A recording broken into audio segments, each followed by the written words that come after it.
All right, guys. I hope we're back on the right track. Let me just do this, and it worked. So. Okay. It looks like a go board now. Yeah, Wow. yeah.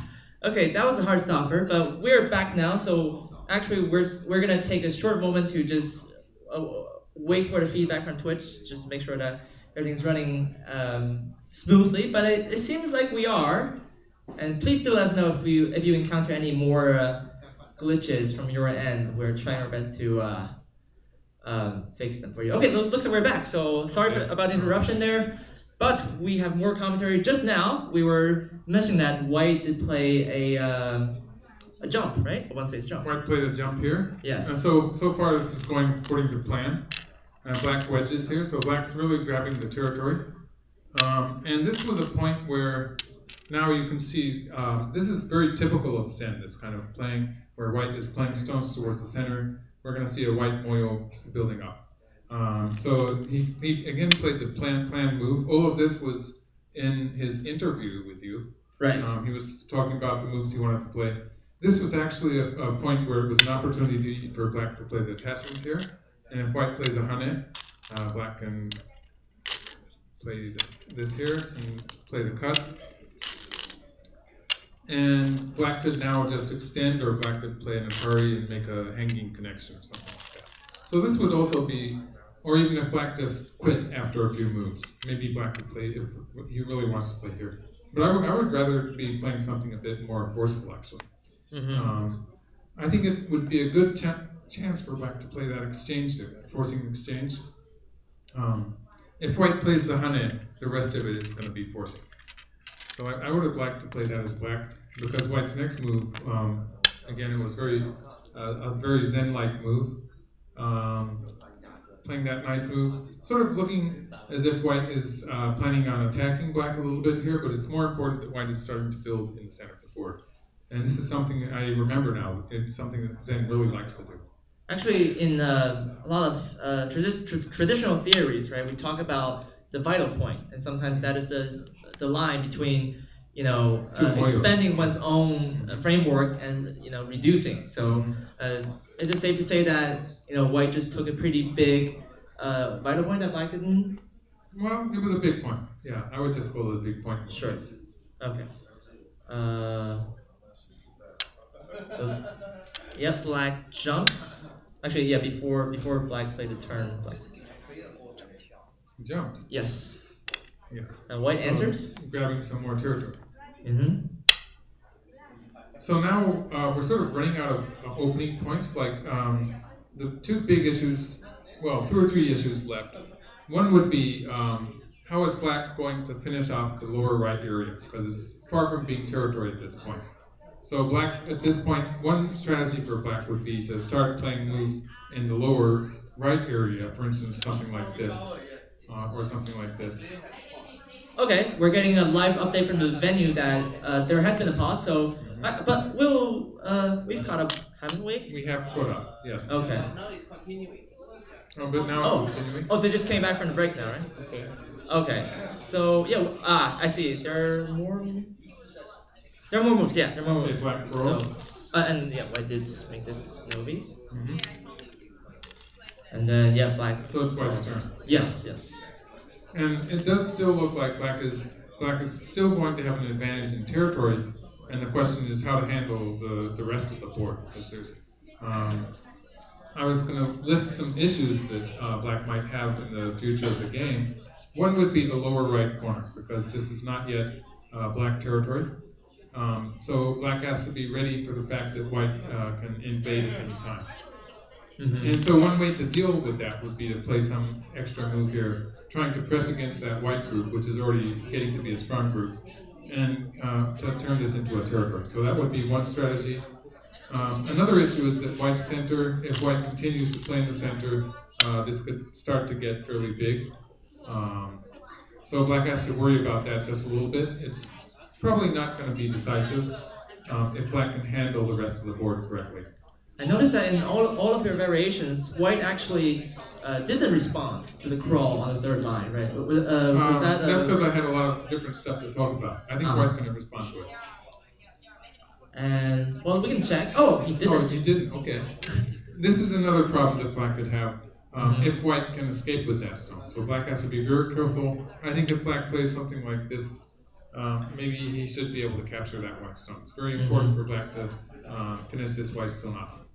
Right. Like if black played here, it would be just a little bit more troublesome when white does this. It just looks like very bad algae. If black plays here, he can answer this move here, and black has captured the white stones. And in this case, it's going to be difficult for white to get, like moves like this could potentially cause trouble. Let's see if I can cause some trouble here. Maybe white could do something, but in actual practice, this is probably not going to work. But something like this. Um, if we get this far, then it's worked, right? Oh, that's something. But black has ways to handle it. Usually, this is not going to work. Okay. So I think it's relatively safe if black plays something like this. Black doesn't really want to allow white to save that white stone. Mm-hmm. Oh, so white played a honey on this side. Yes. And And so I think we anticipate black to block, right? black here. If black blocks here, white can escape. Oh, okay. Oh, he did block there. Okay. Well, that was what came to mind first, but I didn't mean it in the way that is the only move, but yeah. Well, that was even let's just fight it out here because it's going to be interesting. Sure. Black comes down. This might be an overplay for white because black can cut after white pushes through here. Black can cut on the fifth line here, and white cannot capture immediately. So white will have to put a stone on the outside, for instance, something like this. And black would then have to protect here. White would be able to cut here. Black's going to win this anyhow. Black's going to win the fight to capture, but needs to put a stone in somewhere around here. right. And so this would be a squeeze for white, which is something that Zen would probably like to do. But then didn't do it yet. But there's this bad Aussie here, which is going to be made use of later in the game. And I think we have more moves now. So after this, yes, white didn't respond, to the local position immediately, but there's always potential to do that, and white takes another large move. And this black group is not completely alive yet. Well, black doesn't have eyes. So I would be a bit uneasy to leave it as it is, actually. Because there are some issues with white doing stuff inside black's territory here, which could have to do with that. And so if black plays strongly and tries to kill this white stone, white would have opportunities to force from the outside and start to attack this black group. So it's probably worthwhile for black to have some kind of protection move here. So this actually is related to one of the questions we have in the Twitch chat, because earlier on there was a question from A Way to Play. He's talking about these two space extension on the bottom side there, so namely this one. Yeah. Just now we mentioned that there will be some Aji in the bottom right corner, so is it a better idea to, according to the question, play somewhere closer to this white group, or just play a Kasumi that's in the suggested question to prevent white from invading? Well, when you have a territory like this, you can play a very solid move inside the territory, and you're going to know it's territory. But when you do that, it's sort of like a -1 point when your opponent starts forcing from the outside. Like if you get into something like this, you have white squeezing from the outside, and your stone pretty often becomes a wasted move. Like you wish you'd played it further, further away from the edge of the board. Right. Yeah. So otherwise, if you are too greedy, then of course your opponent will have opportunities to invade. So the balance between these two strategies is what you have to think about. When you have a relatively weak, it's not really weak, but you have this white group, like for instance in this case, if you get into a fight sort of like this, then you have potential later on to push here and start attacking that white group. So when you have a potential target like that, then sometimes you want to play what otherwise would be the overplay. You want to sort of lean against that white group so as to get a bigger territory.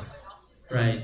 So that's always a concern, right, for black maybe later on. There's always going to probably aji in this shape, right, because the two space high enclosure, it does leave, Right.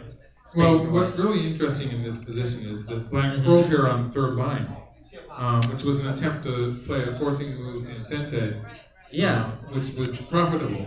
And if white pulls back, then black would then have this huge move to be played later. That this is a very big move. It converts what was, if white had played that point, the corner would have been just 6 points. So instead of that 6 points, black is getting something close to 20 points. It's almost 15 points worth of territory. It's more than 10 points, less than 15 points. So white's other option would be to bump against black, in which case there's this cutting point here, which will be useful for black to play a forcing move from the center. So it was supposed to be an excellent timing for black to play this forcing move as a probe to see how white answers, and white played away, right? So Right. so black is trying to justify that move, and black Yes, plays he's like investigating the aji now. yeah. So he pushes. White's gonna block. And black gets to break out here a little bit. Yeah. This looks like it. Locally, it's a very nice shape for black because white doesn't really have time to push through there on the second line. So if white pushes, If white pushes through on the second line, it'll suffice just for black to be sliding out into the territory. And you can see that potential that white had in the center of the board is completely gone. This is one thing that could happen. White, that pushing through there is, as I was saying before, it's a huge move. It's about 15 points. It's almost 15 points. So it's a big move, but you can see that black is getting a lot out of this. Like in this case, black could actually cut. Yeah, that's a huge capture, isn't it? So in this case, now you can see black is just coming out with a huge momentum. And this would be good for black. And not only is black, breaking into white's center, but also potentially weakening the white group. So when white plays here, that sort of justifies this move for white, but then black gets to come out in the nice move, and black pushes through. Means black's going to get the second line endgame. Oh, okay. I see. So there have been a few moves, but not a lot more. So that's why you hear the applause there. And then has finished his second He's finished phase. his segment. Okay. Yes. Right. And so I think was well played for black. Yeah, and I think the connection there was the final move there. Yeah, so I was going to say that when white cuts, black gets to play this as an Atari. Right. And that would be a huge gain in endgame.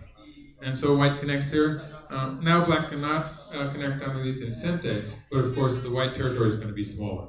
So the whole sequence there sort of justified the fact that he used one move to curl it. I think black is getting something out of it. So this brings us to the conclusion of the second phase. Of course, the third one will begin after a player is nominated and the mentor gives out a game plan. But just to finish this part, how are we doing so far? Is the monster slain yet? Black is still ahead in territory. Black has a lot of territory. If black can pull out of this without getting into trouble in the lower left area in the center, and also black has potential issues in the lower right corner. So those are issues that have to be solved. I think if black can handle all of that, black's going to be okay. All right, so and let's hope for the best, right? Yeah. And we'll be right back with more commentary soon. Just for now, please stick to our Twitch channel. We'll be right back. All right, guys, we're back for the break. We just had a discussion, so the game is still going on. This is the once again the first Southeast Asian Go Congress live from the Asian Civilizations Museum in Singapore, and this is our Thursday afternoon special event, Southeast Asia versus AI.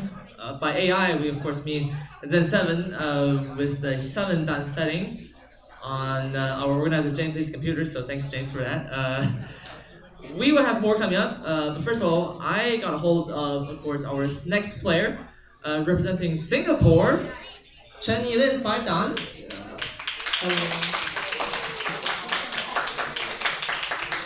So Yilin, very good to see you here. You're gonna be up next. What do you talk about? I think this game is okay. It's still quite even so far. It's still a long game to go, right? Especially after like this part, like black is definitely leading in territory now.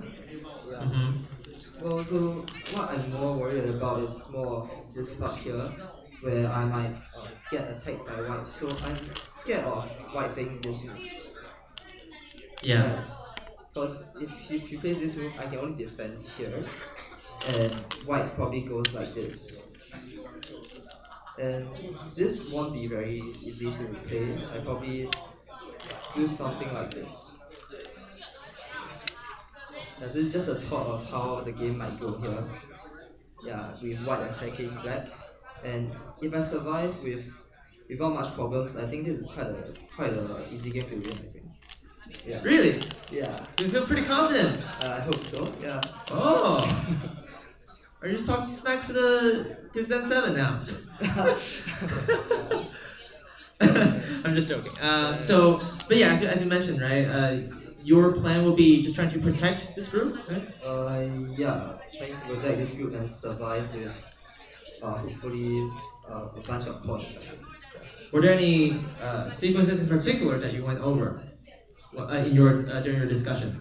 Yeah, we were thinking about playing this move first, see if we can get white to connect, then we go back because if we don't play this move and white plays here, white may just not play anymore and go for this corner, right?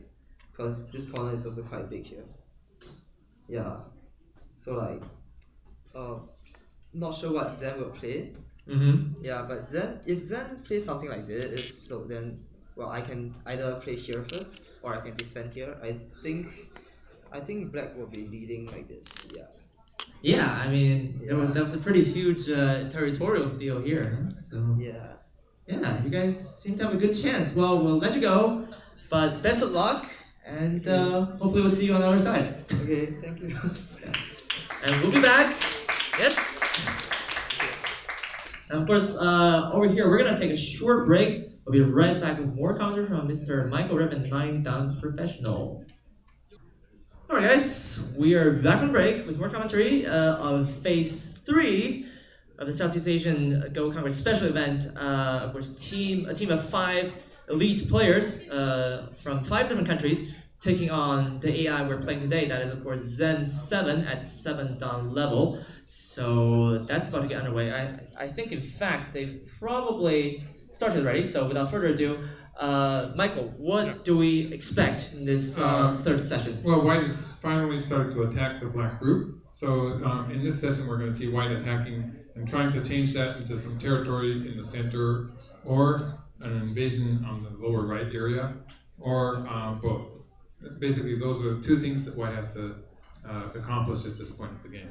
Just now, we were in an interview, and Chen Yilin, the Singaporean player, he said that he felt pretty confident about the situation because he believes that black is headed in terms of territory.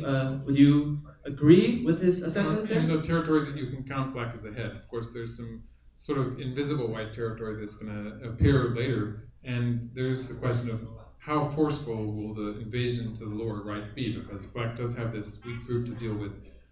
If white can combine that with an invasion in the lower right in a good form, then the invasion could be very effective. All right. Well, without further ado, let's get straight to it, and hopefully this transition goes well, and it does. And hold on. Yes. Okay. I'm getting scared by the minute, but we did it. So you guys can see the full screen again. So yeah, same old drill. If you have any questions in the live audience there, just in front of us, or if you're watching from Twitch, and would like to know what is really going on, please feel free to just tag us, raise your hand, ask your questions in actually both Chinese or English, because or Japanese. Both is or German. Yeah, or German. A bit of German, Oh, yeah.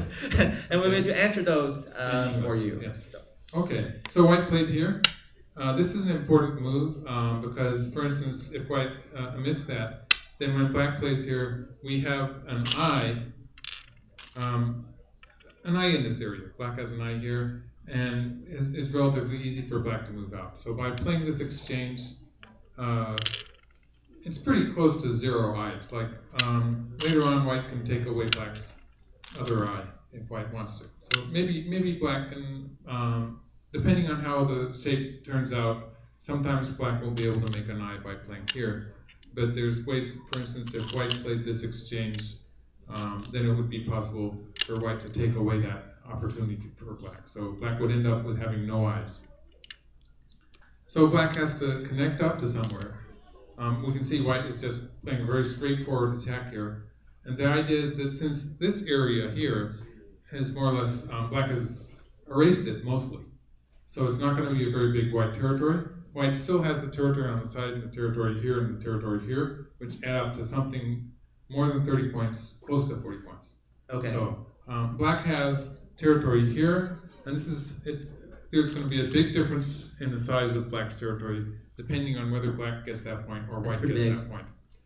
So let's see, that's 20, 30, 36, 40, almost about 50 points, maybe a bit less than 50 points if black plays it.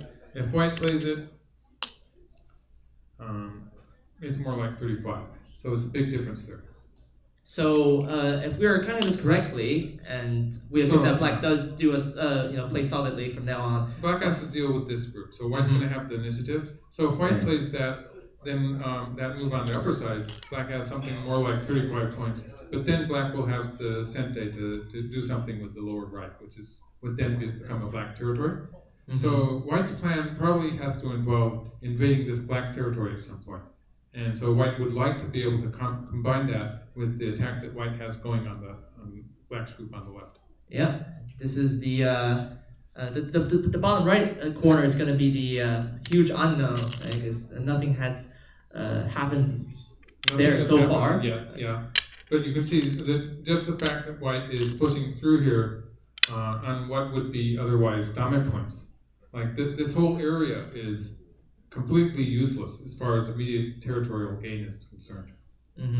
Both players have stones approaching this area, so it's going to be 0 points whoever plays the stones in this area. So it's empty, but the whole point of these white stones curling around here, cutting black off, is to make the next invasion in the lower right more effective. So it has to work that way, otherwise it would just be a complete waste of time for white. So right now, as we do arrive at move 90, which is where the game is currently at, actually so far we don't see any pauses. So it looks like Elian's pretty confident, and it seems that all the moves he's played have been he's executed according to the game plan he had. Yeah. It works. So what are we expecting next for black here? Okay, I would sort of be expecting a defensive move here. Like, to give the aggressive move is to play here and sort of mess with white's shape. In this game, this is one way black could do it, sort of putting pressure on white and using that to find a way to save his stones. This would be the aggressive way to try to save this black group. The passive way would be to play something like this or something like this on the outside, just sort of running away. And if you play like this, the AI usually lets you escape. But then white's going to attack here. Yeah. If you play like this, it's a bit more dangerous. The idea is that these white stones are not so strong either. Like if black next plays here, and white is still trying to kill the group, if white plays here, then you have opportunities maybe to capture these white stones. I see. So we've come to a pause here, and so we got more time to analyze the situation. Analyze the situation a little bit more. So if white ends up playing a move like this would be bad shape. It would be losing territory. More important, it would be giving extra liberties to the black stones on the lower side, which could be very important when white invades. Yeah. So there's an empty triangle too. It's an empty triangle too. Yes. Empty triangles are supposed to be bad. Yeah. If white plays an intermediate move like this, now it's not forcing, but black can still aim at moves, the cutting move here, so that would limit what white can do locally. Right, so there's some. It's arguable that this would be a very strong move, although there is the fact that white can maybe just ignore it and secure a connection in the center, and then we'd have to figure out what happens if white tries to kill the whole black group. Which could be very risky, right? The whole game could be over if black doesn't perform. Well, exactly. If your group dies, you're going to lose the game. Yeah. Especially as a team match, right? You don't want to, go down in flames just yet. Yeah, team matches, you usually try to avoid that scenario. turn the game Yeah, over yeah. to the next person Right. relatively undamaged. Okay, so it's maybe more likely that Black's going to defend. Well, yeah. Like you would like to be able to play this move, but Mhm. the connection here is not so good when White plays a double Nozoki. So something a bit more further away. This also has a kind of a flimsy connection. This is a solid connection on this side, and the connection here is still weak. But if White really gets nasty on that, then White again will be playing a lot of useless points while White tries to, and then White would really have to kill the Black group when you, for instance, even if Black did something like this and something like this, you would see this Black group floating into the one area where White was still hoping to make some territory. So if White cannot kill it, then it would just be an easy win for territory. Right, right. So usually the way White attacks when White is not going for the kill is that White would be playing a move something like this, and then Black would be able to play here. And like for instance, if White plays the shape move, it's already connected. So this kind of thing would be this would be okay for Black locally. Then all we would have to worry about would be the lower right corner. So that would solve at least one of Black's problems. So the question is, will White try to find something like this? Would be a time when everything is still just a little bit in limbo here with the potential cut. This would be a time for White to be doing something towards the corner maybe.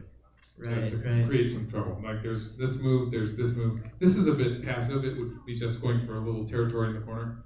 And these two placements here would be the stronger moves. Attaching here, it works in the opening sometimes. It's probably not so good right now.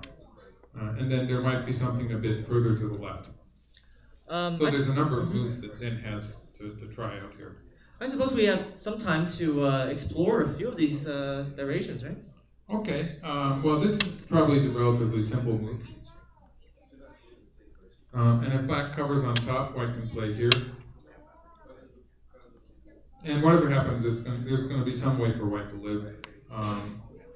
Using this move to live is going to be a trade. So this would be okay for Black. Like Black is should be happy to allow White to live on a small scale like this. So this would be okay, I think.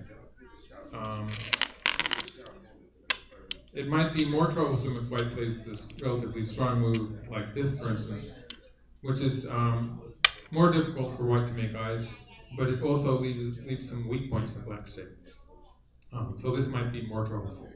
I should mention that actually, I was just checking out the clock in the other room, but it turns out that actually, we allotted 2.5 hours for each side, but because the players, have professional guidance, it seems like after they've, consulted with their mentors, that the plan is carried out rather quickly. So it seems that, to me that they still have more than enough time to finish the game if they, just play out at reasonable pace. So. Well, if Black can can deal with the immediate problems, then it will just be an end game after this. Right. Relatively simple. So this is another way White can try to live in the corner. This is slightly more territory. For instance, if this happens. Yeah. And there's Samaji with escaping here. And so White still has some forcing moves from outside and stuff like that.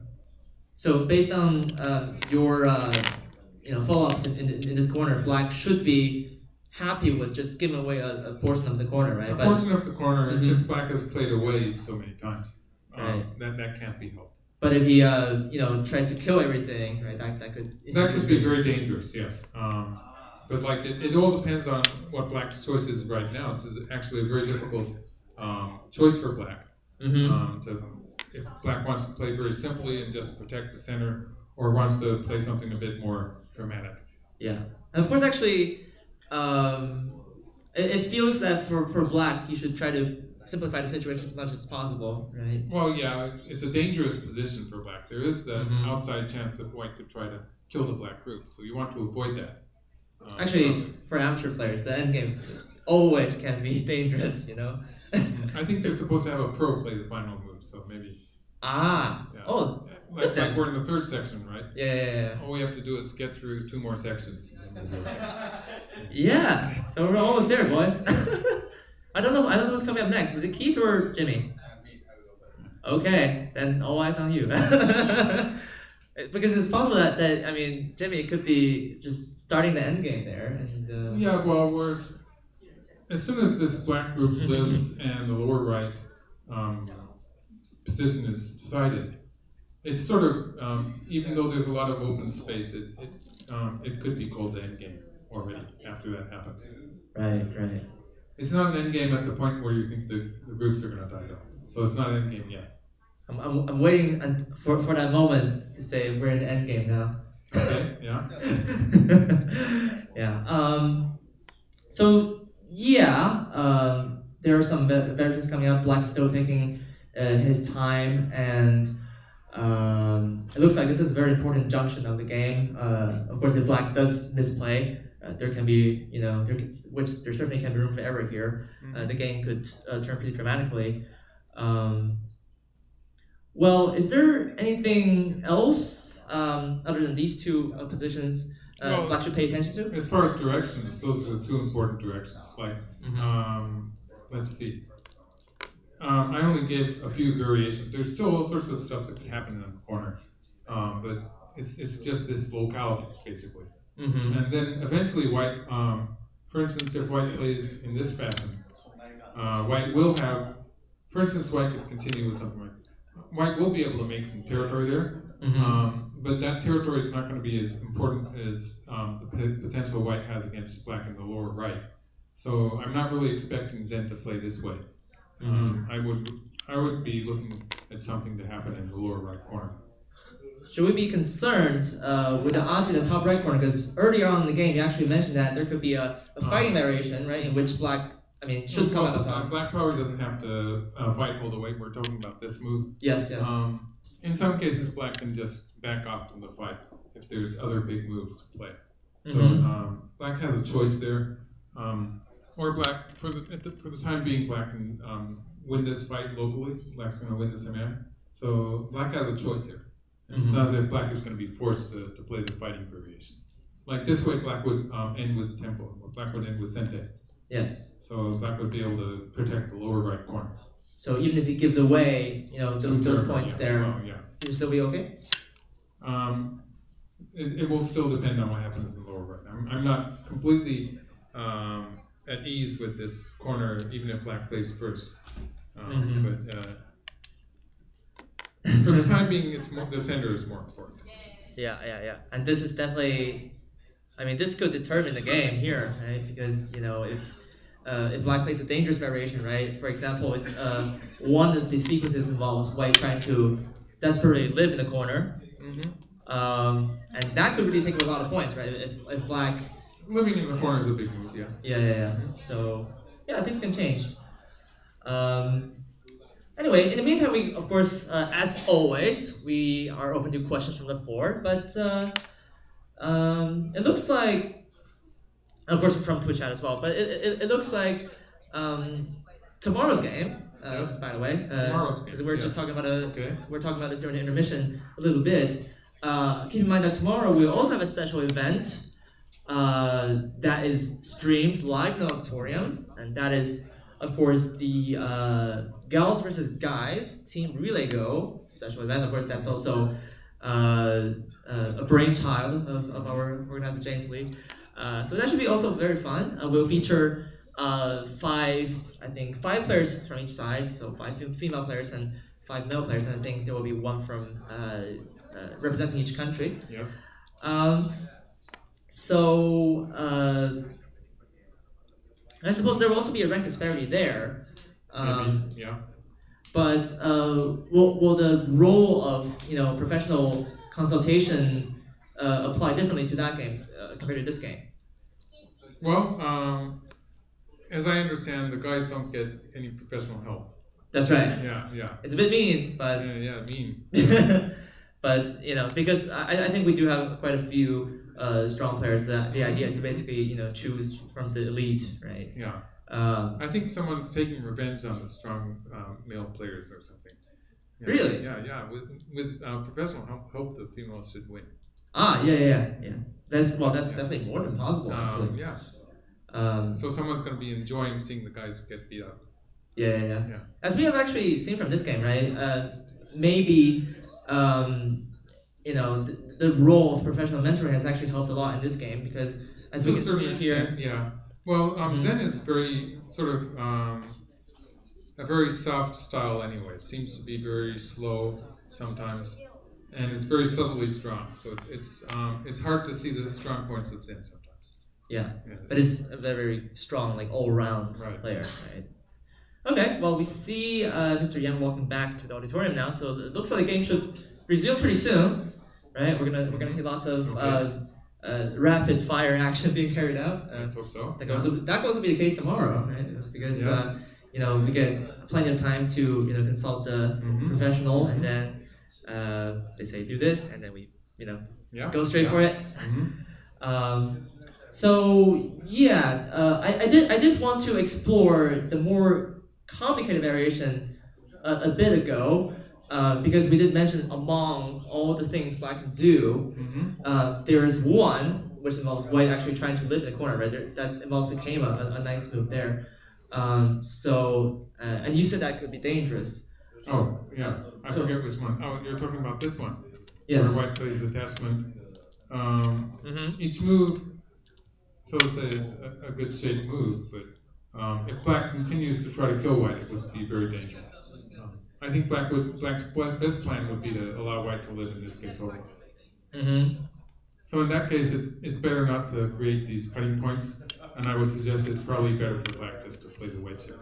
Yeah. So Black does want to, if White plays first in this general area, then it's probably a good idea for Black to be playing fairly safe, Yeah. Yeah. as solidly as possible. The other one looks pretty tricky. It looks tricky, yeah. Yeah. We do have one more question from the chat as we speak now. As usual, of course, you can ask them at any time, but there's one that just came out, and it's a question for you, Michael. And the question reads: how much stronger do you think AIs have the potential to become, and do you think some of the modern innovations they popularized, like the early 3-3 invasions, will eventually be refuted by future stronger AIs? That's a good question, huh? That's a good question. So I could answer in the short version and say I don't know, or otherwise say I think the 3-3 invasions, the early 3-3 invasions, are going to last for a long time at least.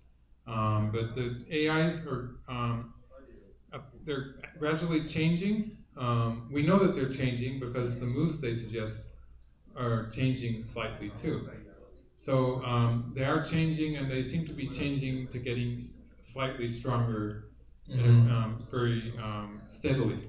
So the longer we wait, the stronger the AIs will be. And so it is, and that said, they are far from solving the game. Like the whole system was not invented to solve the game. It's just a way to find good moves, or relatively good moves, the best moves, moves that will end up in a situation that looks like you can win. So the computer is trying to find the best moves in the way that a human player would. Yeah, and suppose we do have more live action coming out, and this will be interesting to see, right? In the future years, I mean, probably we're already seeing some ideas, in 2019 that maybe refute the 2016 ideas a little bit, but of course that's a topic for another day because we see more live action coming out. The wait is over, and looks like Black is, carrying out the plan implemented by Mr. Yang. Black needs one more move to connect in the center. So yeah, just to clarify what I was saying, the computer programs nowadays try to find a move that gives the best winning percentage. But human players try to find the move that gains the most, and we usually think in points. But we have a slightly different goal there when we compare ourselves with the computers. Because the computers, if it's going to win, it doesn't care whether that's a half point or 2.5 points or 10.5 points or whatever. So often with the master version of AlphaGo, we were seeing that a lot, where it was backing off from big wins to get win by a very small margin. And for some reason, the algorithm thought that was the safer way to do it. And then the newspaper headline said, "Well, Koji only lost to AlphaGo by half a point, right?" But in fact, for Go that players, happened too. It was a half point that started off being further away. So that's something that is often very confusing with these computer programs.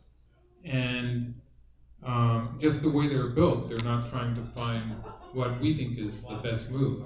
Mm-hmm. And so that could have to do with the 3-3 point invasions also. So we could see computers changing their minds about it if they start to try to find best moves in a different context.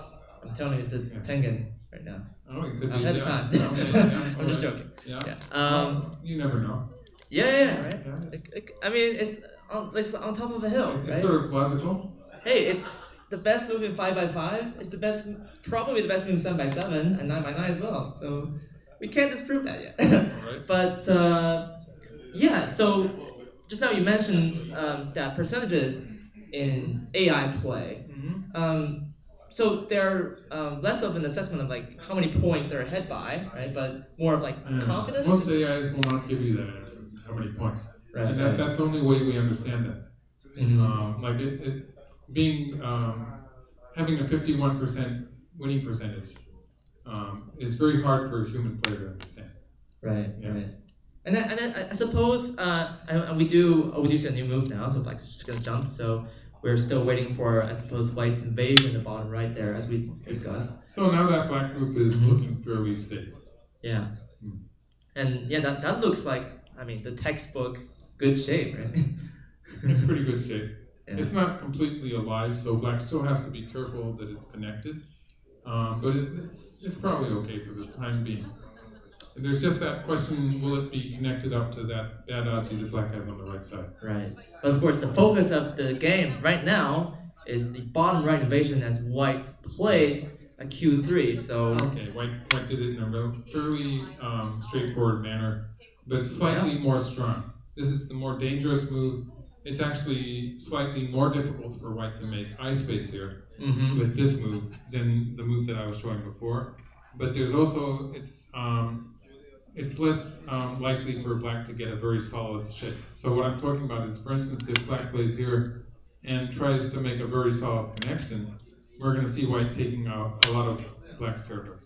And black also has to start worrying about eyes in this case. So if we see black playing the more forceful move here, then black has to worry about what happens in a situation where we get something like a kind of a semi. So just now, the only difference I noticed between the position we were talking about and the position in the actual game is that black made one exchange, right? That added a white stone at N6, right? This came right. out here. Is that going to change any of the assessments we Well, had even if before? black had played this way, Mhm. I think if we assume white gets a very solid position in the center here, then white would have opportunities to cut black off. So it probably doesn't change the fact that although white will not play this move, white has kind of a sort of has a forcing move there, which is not really a solid forcing move, but it's sort of a shadow forcing move somewhere in this variation in this vicinity that is there, but it's not there. White will start with the corner, and It's the scariest. Hopefully for white gets a bit more than just the one stone. So like white would like to start with the corner, make some kind of a semi-like shape, and maybe hopefully get a few stones here in the process of dying on this side. And then white could start attacking in the center. So if white plays first here, there's going to be various ways that white can cut black off. So that would by actually playing this exchange and having a position in the center that looks like it's pretty much connected, it look in a pinch, black can always make an eye here and sacrifice these two stones. So for the time being, it looks like black's going to be okay there. So actually, having this exchange on the board might actually simplify the position in the corner here. Wow. Because now the only stone that white has right now is this one. So it might make it actually easier for black to handle this invasion. Because it spells out the picture in a clearer way, right? So now there are no ghosts. Yeah. So in this position, we didn't know if this stone was here or here, or maybe if white starts in the corner, it could be multiple stones. So we didn't really know that for sure. And it all depends on how white goes about it. Having this exchange on the board sort of limits that. I don't see that any other moves here like this would be immediately forcing. Right. So if that's if my reading there is correct, then if those are not forcing, then white has to do the corner meet. In fact, white did, right? So the question just depends on how black is going to handle this. Yeah, I'll tell you what. Actually, I think Ethan is taking this with pretty good care because he's actually called for a pause a few minutes ago. So That's I think a good idea. I think he's back with Mr. Yang Yeah. now, trying to work it out on the board. Sometimes that helps too, when Right. because we're spectating the game, and, Mhm. and there's an ancient Chinese saying, as we brought up this morning. Usually the spectator is the one that sees the game perhaps clearer, and the you know folks playing the game might be actually in a bit of a mist sometimes because Oh, yeah. they're so caught up into the game, and perhaps there's also pressure involved. So yeah, he's definitely making good usage of his pauses. Yeah, this is a good point to pause. Yeah, and Mhm. well, of course, thanks to the good system we implemented, right? Yes. It's totally unfair, but we love it. So. Well, yeah, black has basically two choices: playing at the start point or playing from the 3-3 point. So it's one of those two. Right. But he really needs to have a very clear vision of what he's going to do next after that, because it's a sequence where black is. I think black is winning the fight to capture, but it looks like it's going to be a one move difference or something like that. So it has could to be. it has to be very well calculated from black point of view. Like white doesn't really care if white it would be good for white to live in the corner, but otherwise maybe white can sacrifice some stones and get some forcing moves from the outside. Right. White has some options here, whereas black has to avoid a complete crash here. That's what some of our guys are worried in Twitch chat, because people are anxiously asking, is there a way for black to just die in this corner, which could be catastrophic. Oh yeah, dying is easy. I could die easily. Dying in the corner is the easy one. Yeah, I know, right? It's like it's so easy to just collapse and fall flat, but it's so hard to actually win the game, right? And stay focused all the way until. Well, in that case, your opponent's not cooperating. Yeah. When you die, usually your opponent cooperates. Yeah. In some ways, or at least tries to. Mm-hmm. Yeah, I've seen two people not cooperating with each other either way. But yeah. So the variation that I would be worried about is white extending here, assuming black plays the star point. And when white pushes through and cuts immediately, it looks like black can win the fight to capture with this move. And black stones in the center will have at least 3 liberties. So, seems so, yeah. So even this is a famous shape where white can gain a liberty by playing 2 hanes. So this white group, although it looks like it only has 2 liberties, it actually has 3. Yeah. But black's going to have 3, whatever white does. Like even in this case, if we assume there's various ways black can handle it, but even if black just simply takes 1 stone here, whichever way, it looks like black's going to win by 1 move. So that would be an example, one example of how black could win that scenario.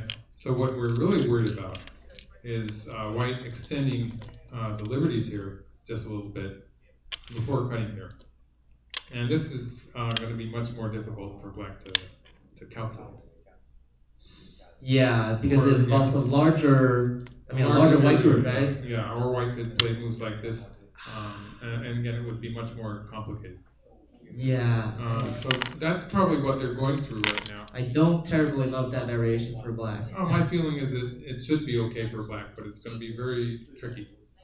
But of course, if black plays from the corner to 3 point, again, white has opportunities to do stuff like this. If black covers, this is not going to be a happy ending for black. So this is probably more dangerous. Of course, it's going to be really not very easy for black, this variation, I'm afraid. So I would suggest that it's good for black to play the star point. But even then, when white does stuff like this, it is not going to be a simple position. It's still a bit complicated. Yeah. And I haven't even mentioned the jump here, or the attachment. Like there's all these various moves that white can play to get some kind of a profit. No, you're just being a troublemaker. Yeah. But yeah, we've actually seen, in human games, certainly some favorable positions, turn into, well, they can be turned around by one mistake, right? All right, guys, we're back. Hopefully you can hear us again, and there being no strange warnings on my laptop. I think we have restored the stream. So please let us know, of course, if you encounter any further problems. But the pause is over, so the game is actually, in fact, still ongoing. I think, in fact, Ethan is about to be replaced by Jimmy in the fourth phase there. So he's about to play his last stone, in fact. Okay. Um, so, yep, black has decided to block at start point, and then turn.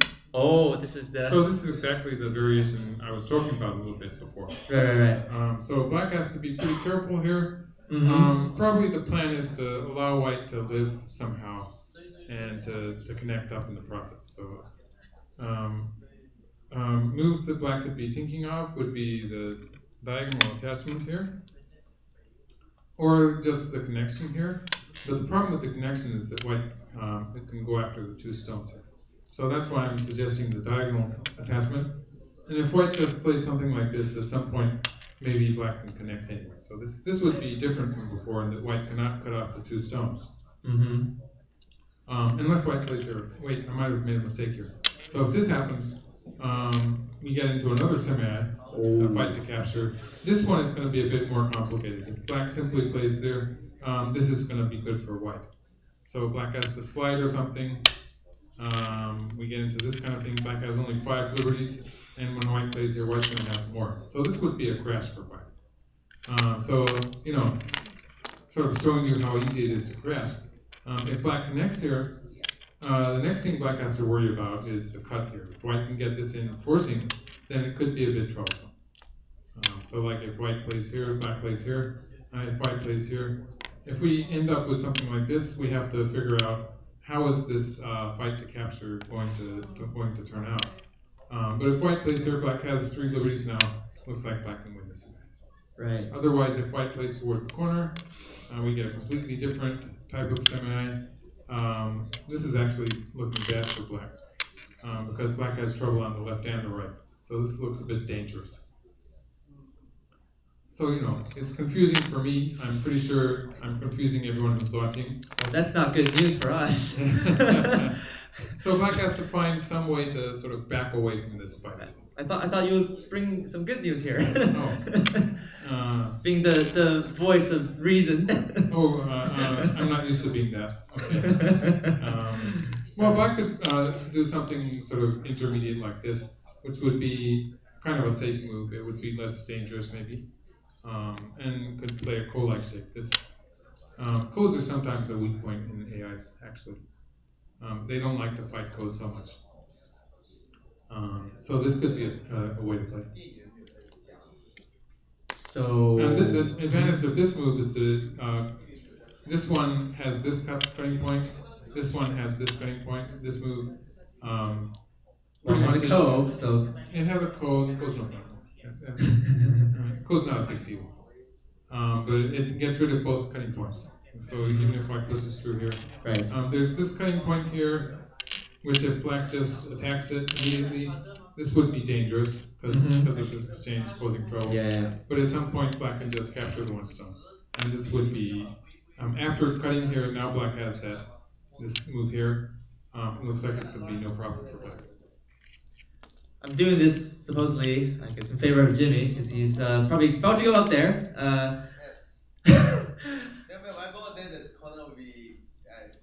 You don't want to play in the corner. So I was still relaxed. So the question is, if black just lives in the corner and abandons the 2 black stones on the bottom side, okay, yeah. Would that be good enough for black still? Well, we could try to make a diagram. Black can actually capture these 2 stones because if white cuts here and captures, black is a double authority here. Right. So black can actually capture these 3 stones. Maybe something like this could happen. And we would start thinking about territory again. I don't know. Maybe something like this. Mm-hmm. Maybe white returns to this point. and we have to count the territory. So black has 18, something like 18 points here, 10, 22. But this is so big. Where did I just play? White's going to play here. Okay.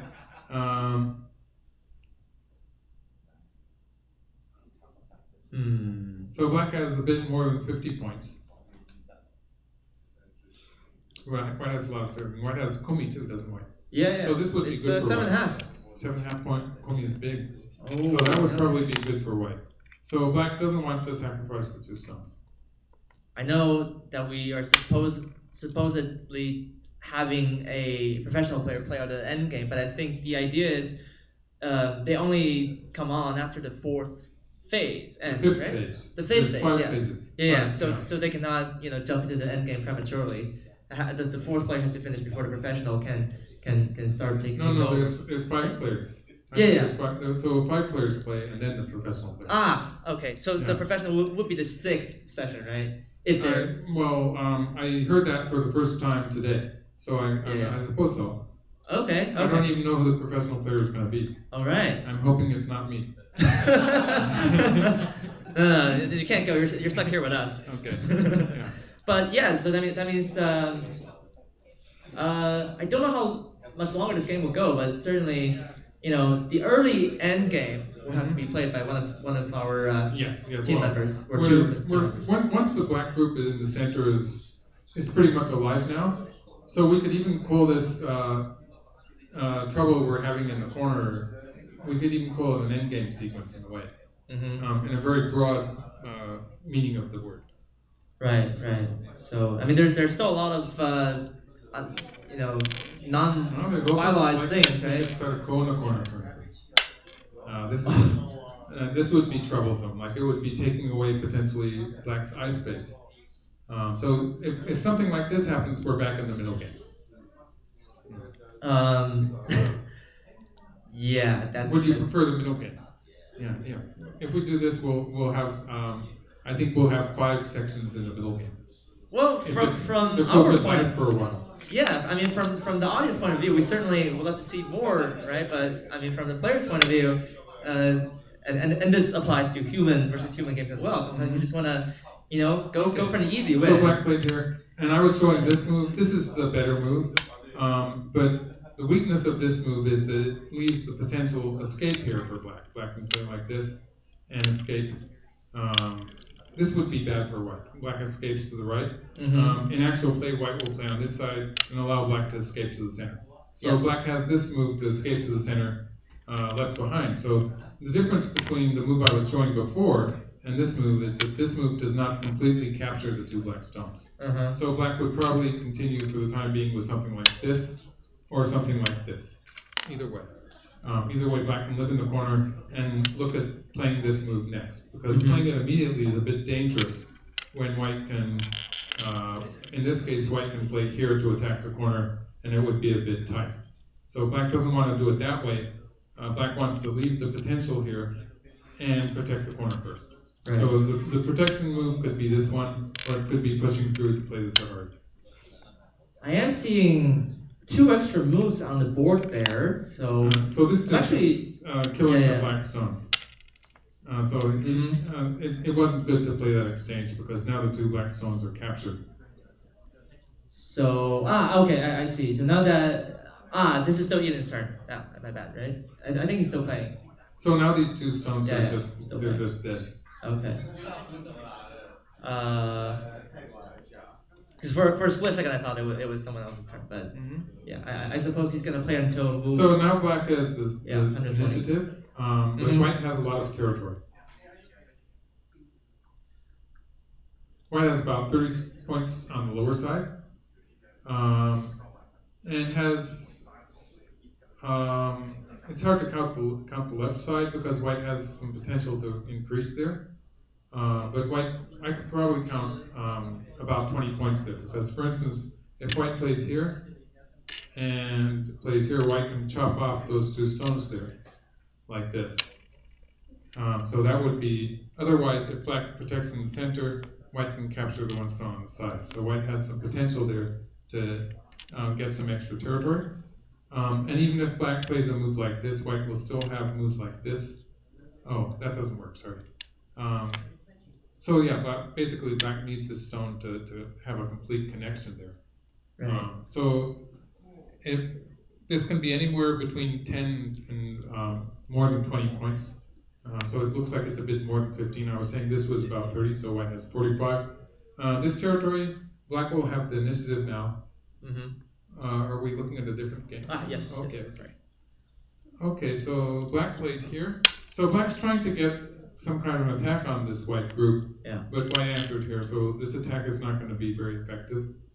Mm-hmm. So white, let's call the white, say white has about 5 more points here. So that's 35 and 15 is 50. White has 50 points for the time being, and I left that stone from an earlier time.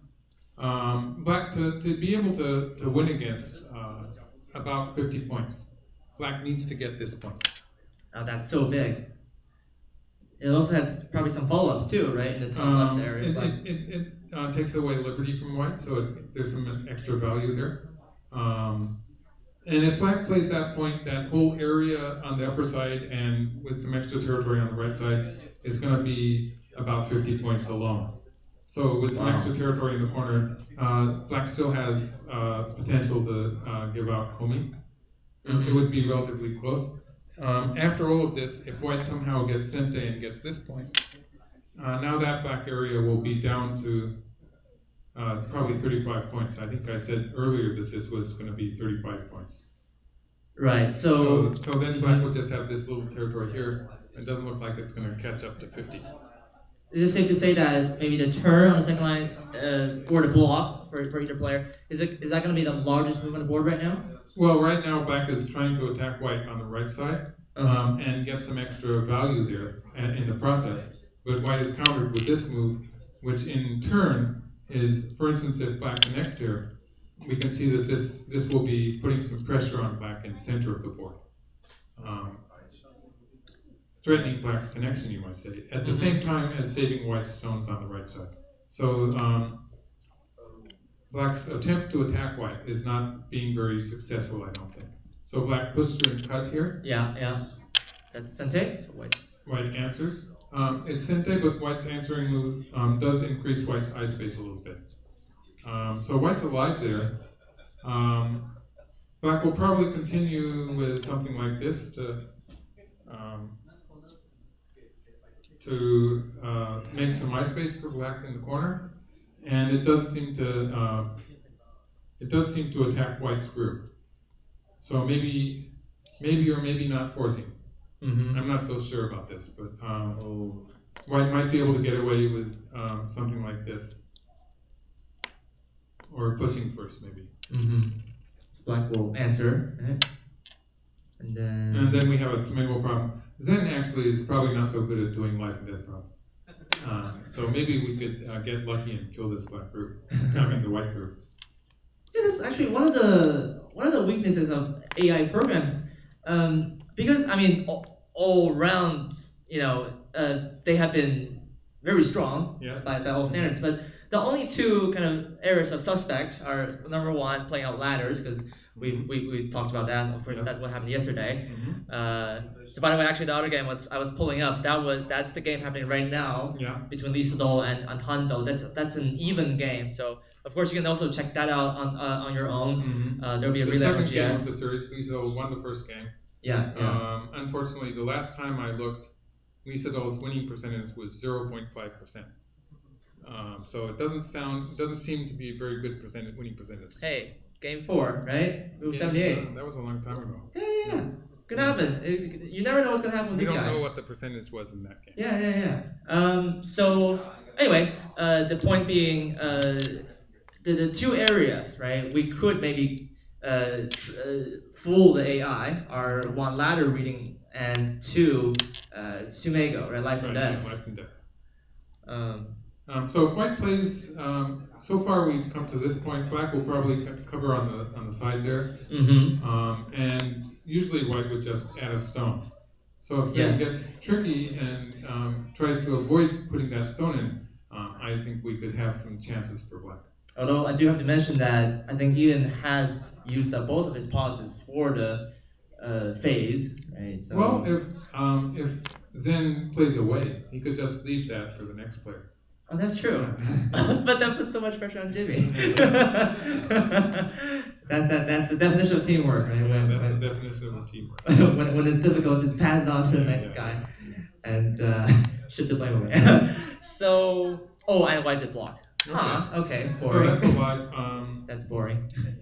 And so this whole exchange was not that good for black anyway, because while white is alive, black's position in the center of the board has been slightly weakened by this whole exchange. These two white stones are basically touching the black group on the outside. Right. And for instance, making a move like this wedge here, a very forceful move. So black's center group is not completely happy. I think in this position where it's starting to look like Zen is going to win with more territory. I don't really know how hard Zen will be trying to kill a black group. So, for instance, if this kind of thing happens, we have a kind of an awkward shape here when white cuts later. Yeah, it's quite tricky. The ladder doesn't work in black's favor. Right? Well, the problem with this one is that when we get the usual the net here, this is a kind of a position where black can usually capture the white stone. Yes. But there's this thing here, which is a double threat. And white would actually do better to play some moves out first and then play here as the final blow. And so it's not all of this exchange has created a shortage of liberties that could cause some trouble for black.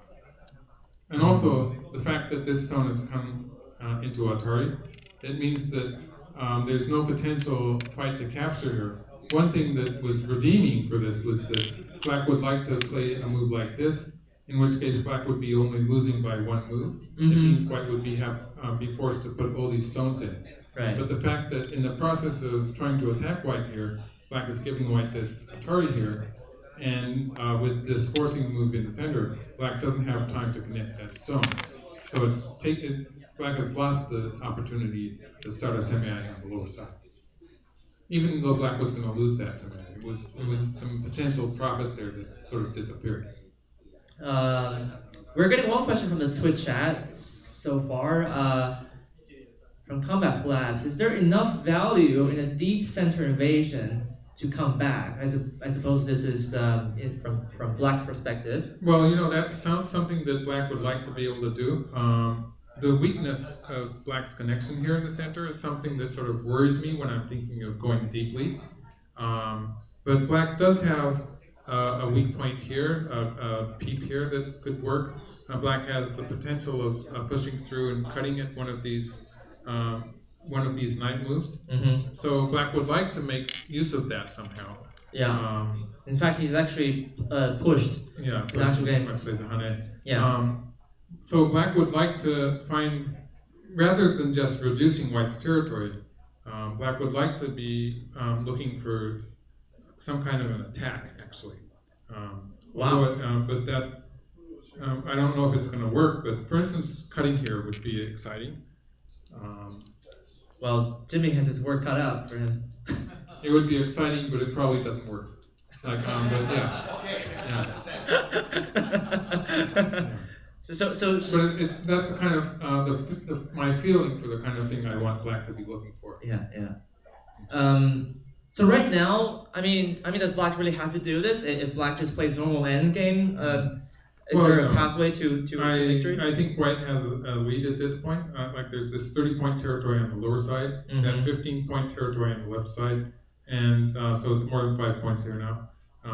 Yeah. And Black's corner is pretty small. It's pretty small. Black has to play here, so I'm already talking about more than 50 points for White. So Black has to get to this point at somehow to approach 50 points. So in that case, Black would have about 50 points in that general area, plus Black's corner. So already we're talking about maybe just barely winning by Komi, after Komi that is. But doing that immediately would then lose when White surrounds something like 10 points in the center. Yeah. So Black's idea would be to attack white a little bit in the center of the board, hopefully. And if black can reduce that to something that's almost nothing, then black could Come back to the. this would be the final G18 move. This would be the final move that black would have to get to after doing all that. And then if black could finally play that move, then at least we would have a game that was close, relatively close as far as territory is concerned. Well, we were speaking of the cutting point, but it looks like black has played a Hane, so that's giving. Yeah. It's giving that opportunity away. And I was just going to show you one more variation here. Yeah. I was a bit wishy-washy about this one, but when black tries to connect these stones, there is a problem here because even though black can force here and play this one, white can still cut them off with this move, and there's this double threat here, and so it's sort of awkward for black to like this move would work, but it's less profit on the side. So white, even in this case, if we're looking at territory something like this, white already has the 15 points. So it's 15 points or the extra almost 10 points there. So this territory actually, calling it a 15-point territory is pretty conservative. And it actually is a bit more than that. Right. So it's bad news I have for black. But if black can reduce the center a little bit and then connect on the upper side, this is a huge move. Yeah. Then it would still become a fairly close game. Well, it looks like black has one move left in this phase. I was wrong about the limits of the third session before, but now that looks like that should be the last move for Elin, and he's played a sente push. A sente push, yeah. So I guess passing the ball over to Jimmy. But I mean, hey, nothing. He was only the one after all. Nothing terribly wrong with pushing here first, right? Yeah. So. Might not be a bad thing for the team actually, because the next move can actually be very important, right? Yeah, well, black would like to have something inside this left side territory for white. Right. So, like I was showing this variation, maybe that's just a bit too simple. Maybe black can find something a bit more exciting. Well, I'll tell you what.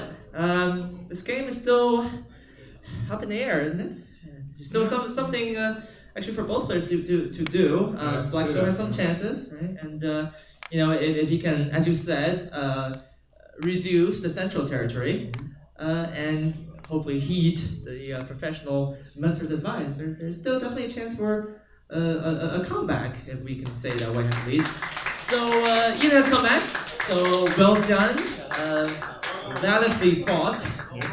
And we will be right back in just a moment. In a few moments, of course, Jimmy is going to have a talk with Xiu Pinglin, the six-time professional from Taiwan, who will be his mentor for the day. And afterwards, Jimmy's going to talk to us about the game plan.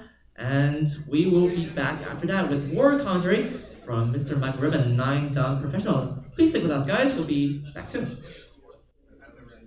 Okay, guys, we're back from the break with more stuff to play out. This is the fourth phase of our special event today. Of course, that is the Southeast Asia team versus AI special event. It's been going on since I think 1:30, so it's been 3 hours of solid competition. But it's really pretty fun. Of course, the goal here is to celebrate strong Go players in Southeast Asia and hopefully see ourselves get far under a challenge from the AI. So we have more to come. So please stick with us. This is very exciting stuff right here. By the way, for those of you who are just tuning in, thank you for joining a Go stream. This is really great. We appreciate you guys for coming along. But anyway, we do have a pretty tough task on our hands, and here to take the mantle is once again Mr. Jimmy Chang. Yeah, hi everyone. Malaysia. Of course, we had you on this morning. We were talking about Go development in Malaysia, but now it's all about the stuff on the board now. Huh? Yes, true. Okay, so for this, I'm gonna put you on so you can show us something. Yes, well, this push, so surely 100% the white protect here. Now, as see the situation is sure the black need to give you a fight. We can't, how it says, we can't just normally give up this plan, right? Actually, discuss with Mr. Lim, my mentor for this game, I think first I think surely we need to try to see how the what response with this attach. Yes. Right, right. Yes. With this, I think normally the white have two choices. One will be if just solidly just connect it from the bottom, or you might have a chance to attack me from here. Mm-hmm. Okay. So, but this I think just a try move to see how the white responds. So no matter where we put them, we must try to do next thing in the middle, like maybe something like this. Either way, you must try to make some trouble, right? Yes. Even that maybe will make some life and death of this part, but you try to do something. I noticed that this is actually, the move in the center here, the invasion, is even one line further than what Mr. Redmond had recommended earlier. Yes.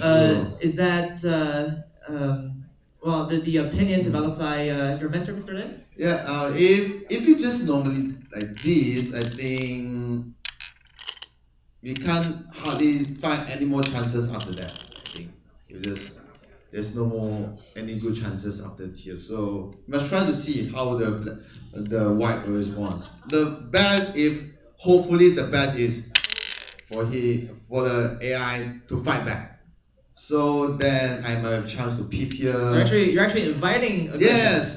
So let him come to fight me. Yeah. Oh.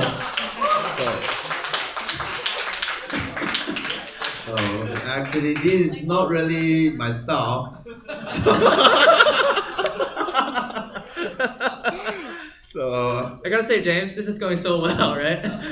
Yes. This is a genius idea. Yeah. I never saw this coming, but this is just, it doesn't get much better than that. We always, just have to say that we don't even need the fifth player to play anymore. So I do my best for the next player to play. Just what I want to say. You hear that, Keith?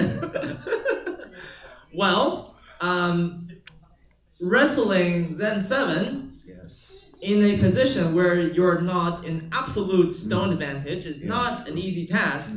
But we know that you're a beast at karaoke, so why can't you be on the go board? At first, I also see some variation about how about a peep here, but my mentor said don't go to the board, better go there.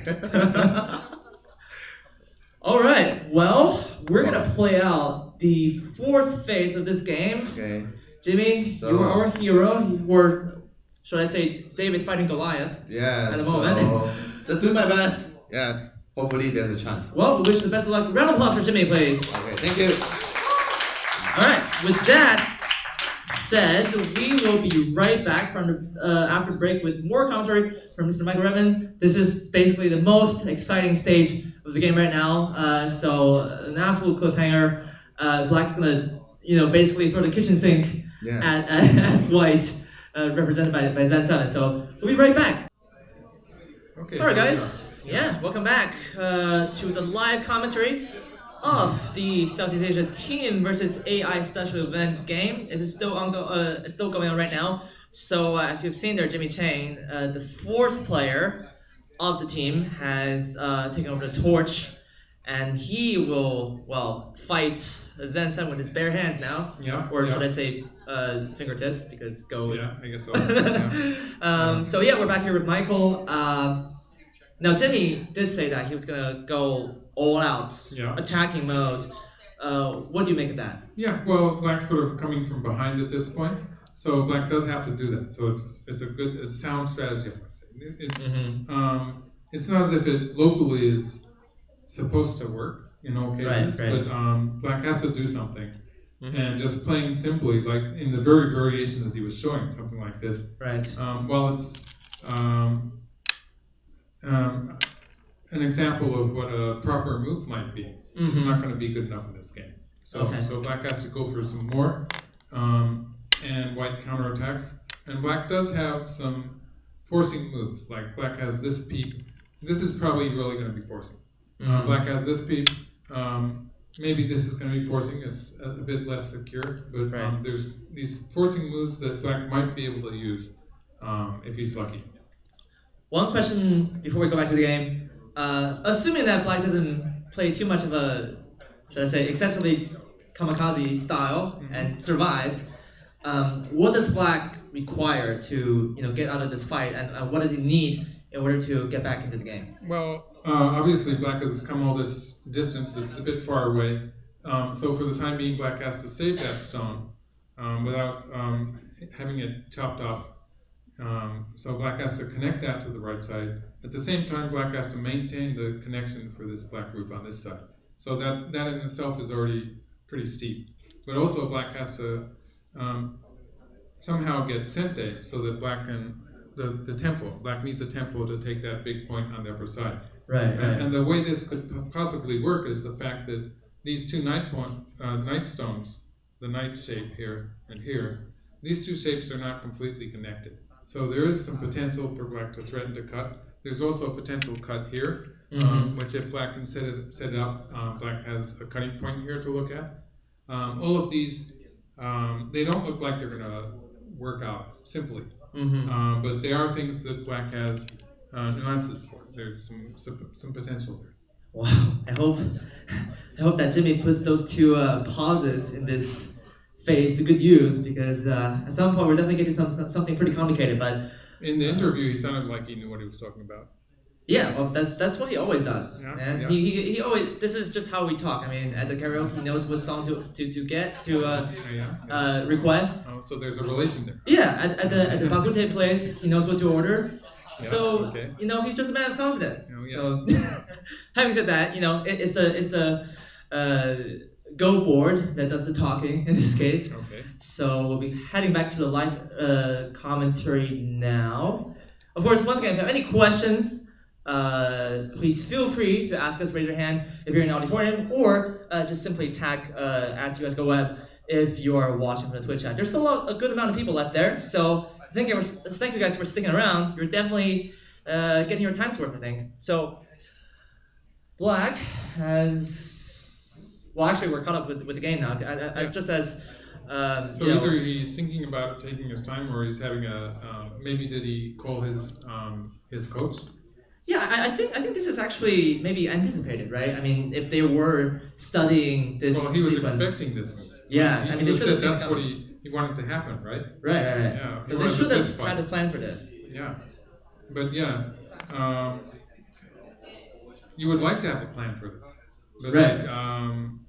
it's pretty hard to find a valid plan in this position because Black is in a bit of trouble here.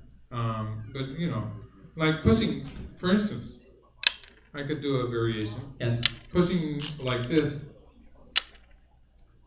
is sort of pushing yourself into getting cut off.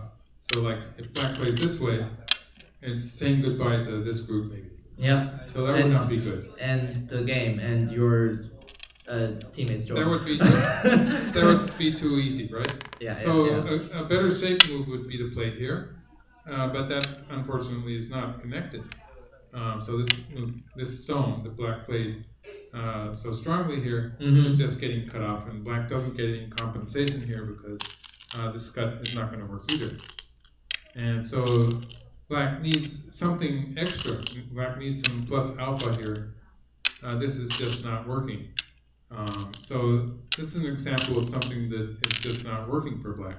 So Black needs to get one of these to get back to the game position here. Black needs something extra would like to make the knight's move work, because pushing here is just getting cut off here. It's not going to work very well. So for instance, Black would like to peep here and then play a knight's move. So this would be one thing he might be thinking of. Maybe he can get this peep in too. But actually, even if he gets this peep in, I'm not so sure about this peep. So he has to figure out what happens if White counters with something like this. This looks a bit dangerous, but maybe he's going for dangerous. Maybe it's a good idea. Yeah. It looks like the game has moved forward a little bit. So Black did push, but unfortunately Black did not push all the way. So Black has played on this side, and White is curled around. Yes, and it looks like Jimmy has requested a pause here, so we're gonna have some time to go over what's gonna happen next. Jimmy is doing what he's, I guess, told to execute, which According is to plan. make trouble. Yeah. And this is still a very complicated position. Like if it was human players, we wouldn't be sure what was going to happen. But the problem is that computers don't make very many mistakes, so we have to cash in the few mistakes that we might find. Right. So black played a peep here, and white did not answer it. And that means that black now has to choose whether to try something like this, this attachment, or to try to push here in combination with pushing through here. So the order of moves here, black has a number of orders of moves to think of. Like black could think of playing this one first, and then the question is, does black have anything after white connects here? Like black would have this peep here, which is great shape. Yeah. But maybe it's not going to turn out very well for black when white can still surround from the outside. So this is one variation black would think of. So that maybe that sort of rules out that cut. But pushing through here is definitely a move that has some potential for black. And it will be interesting to see how Zen is going to try to handle that. But we do have to remember that black still has to be very aggressive here. Just saving those black stones is not good enough because eventually white has a cutting point here that could be very troublesome. So black has to get some counterplay. Black has to have some opportunities to attack white rather than just trying to escape. Yeah, I suppose if the cutting point, at N10, just the cutting point to Black's dragon there, if it were fixed, I suppose we would have a different story by now because then Black has one less, or should I say one fewer huge burden, right? And then he can just focus on what's happening in the center there. But since white does have so many cutting points, like if black succeeds in this local fight, it could be quite possible for black to cut off a number of white stones and capture them. So that would be the ideal scenario for black. And that would overturn the game if black. I think that would put black back in the game, at least. Mm-hmm. Right. So based on what we're saying, black needs to cut. Black needs to cut somewhere. There's so many places to cut. Yeah. It's sort of hard to choose. So where should he aim at, in your opinion?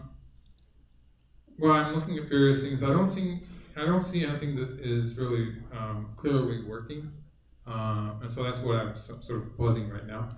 Black would like to be able to play this cut and this cut, making miai of these 2 points, getting one of those 2 points somehow. Yes. It looks sort of troublesome when white plays this move, and black has to worry about white capturing 2 stones like this. Mm-hmm. And so that's not really working very well. If black played, well, it would be interesting maybe. Maybe black could then play here.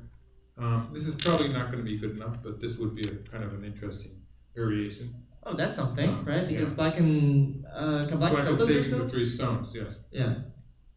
And white would probably find some way to improve that. For instance, white could play one Atari here first. This looks like it could be troublesome when black connects. So that's sensei, yeah. And when we get into this variation, and now the connection is going to be forcing because black is out here. So this would be maybe not working for black. So there's a lot of problems involved with this move because black has a shortage of liberties here.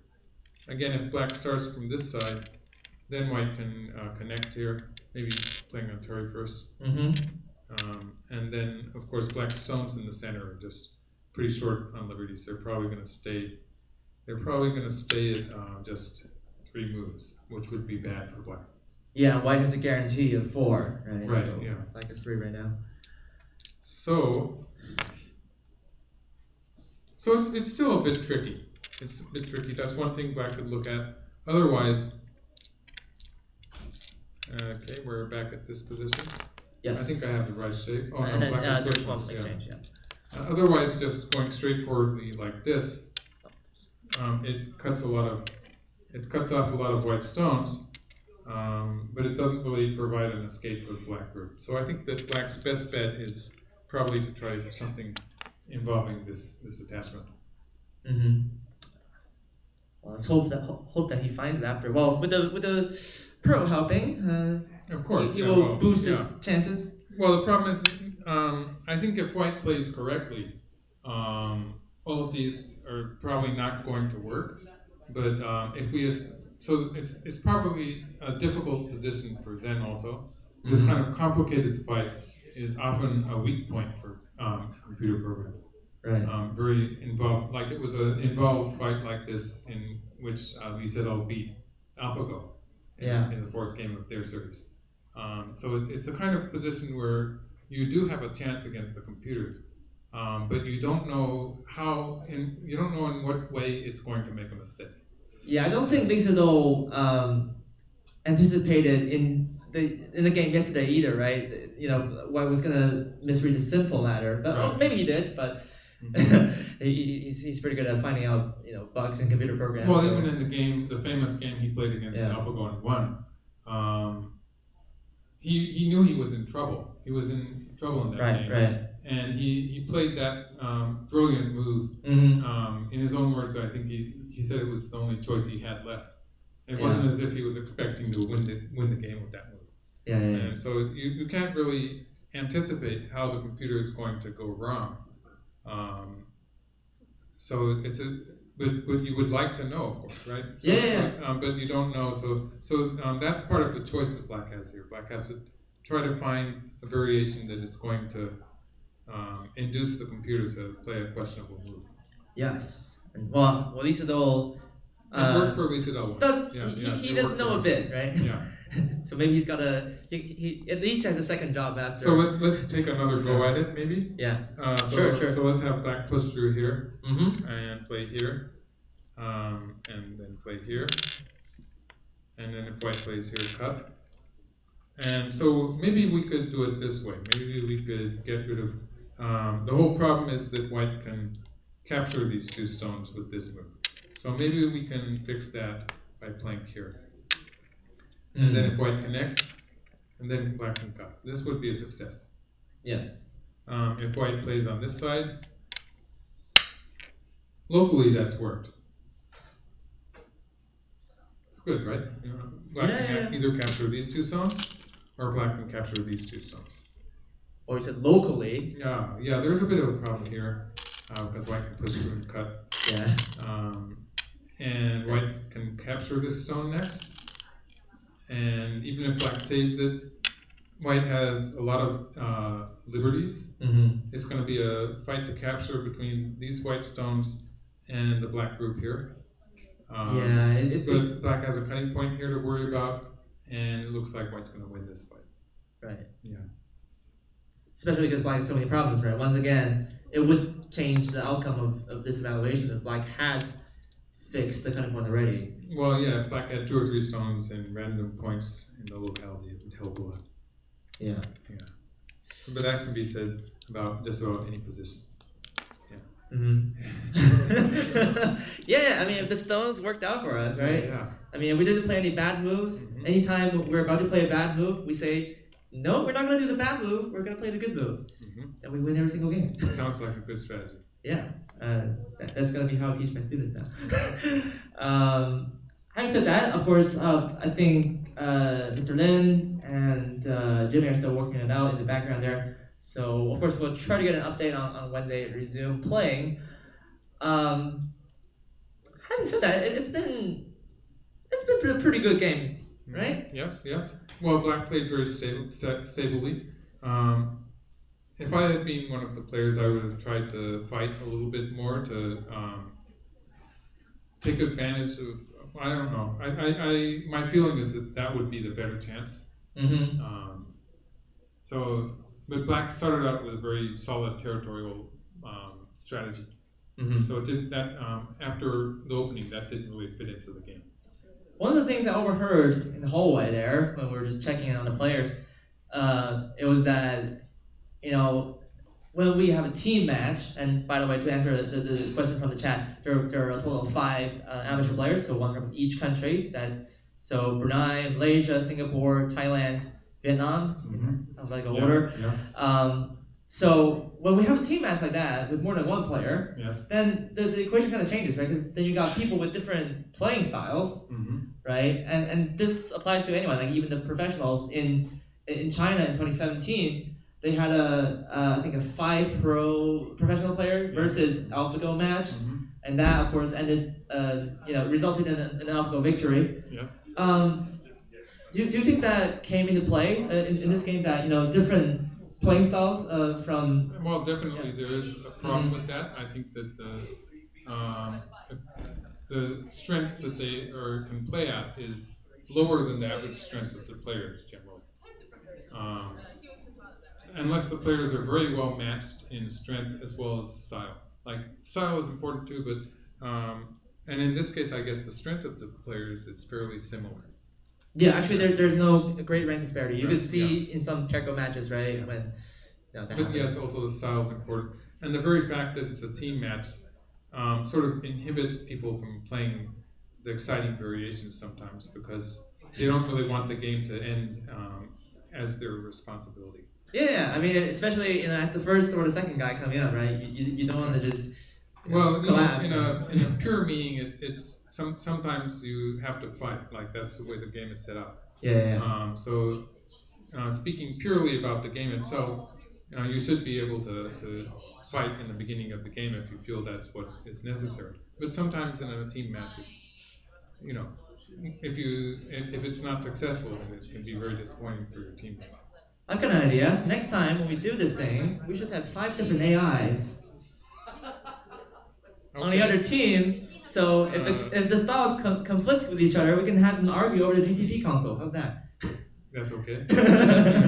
They might agree with each other, actually. AIs tend to agree with each other. Darn it! Zen is pretty unusual, so you could mix in Zen. Yeah. We could find some AIs that don't match each other. We could do like a Leela version 5 or something. Not version 11, version 5. Okay. You never know, right? Just an idea. But anyway, they have resumed playing, so we're gonna go back to the game now and see how that turns out. And okay, black pushed through, and cut that side first. That's something I didn't think of. So white peeped. Yeah. Black will probably connect. And white has some problems. White is not connected there. Black can just capture the 2 stones, for instance. Black has a number of ways to go about it, but black can just push through here and push through here next. So that would capture those stones. So that would be one way to do it. Black could come from this side and then come from this side. Right. Whatever. And black has 3 liberties outside here. So that's okay. If white adds a stone, normally it would be something like this. And then black could just play this one. And this is, locally it's going to work. Actually, so that, the cut on the other side, it helps black obtain stronger shape in this area, right? Because black has a 5 stone. Well, when white played this move, it did, yes. Yeah. So that's that was an interesting strategy. Yeah. It was pretty good. So if white plays on this side, then black can just capture the 2 stones. We have a chess. Yeah, sure. Just to show you the tessuji, this Yes, is the way yes. black captures. Oh, that doesn't look bad for bad. It doesn't look bad for black at all. I just add this one. Oh. Now black's winning. Yeah. Well, hold your horses. Well, we'll celebrate after this. that's actually pretty close to what happened. Maybe we go karaoke again after this if we win. No, actually, James will be unhappy with that because I need my voice. Okay. So if black is posing, seems to be posing right now. Otherwise, another shape that black has would be to aim for the bamboo joint position here, which is better shape. It's a good shape. But it's not so good at attacking white here because it's not filling white's liberties. So I don't really advise this move for black. There's also the fact that white has pretty good connection here.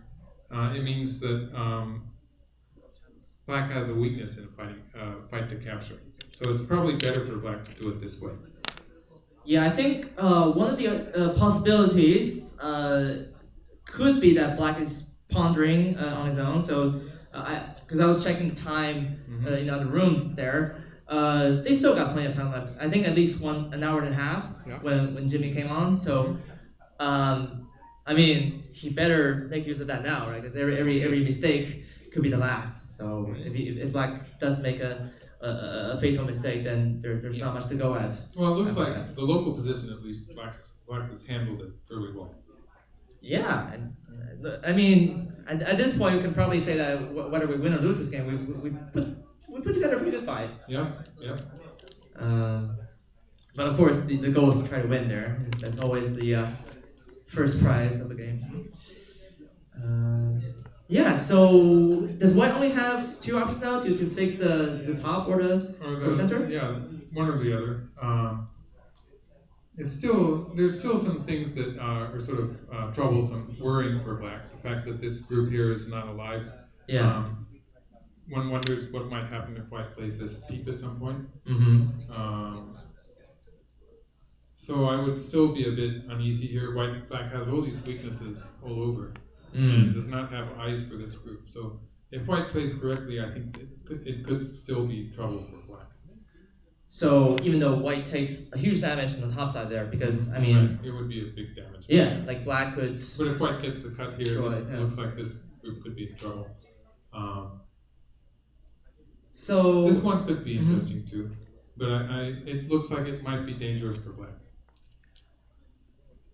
Is there any way for black to inflict further damage on the top side there? Because I mean, we know that after the push, black is about to connect here. Yeah. There's if black can afford losing the extra liberty, black could start from this side to make it heavier, right? To make more stones, At some point, black has to connect.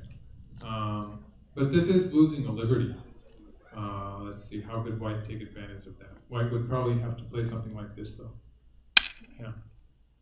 So black would still have two liberties there, but would have to figure out whether two liberties is going to be enough.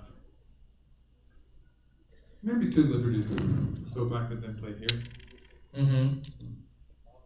And then white would block? If white blocks, black can play here.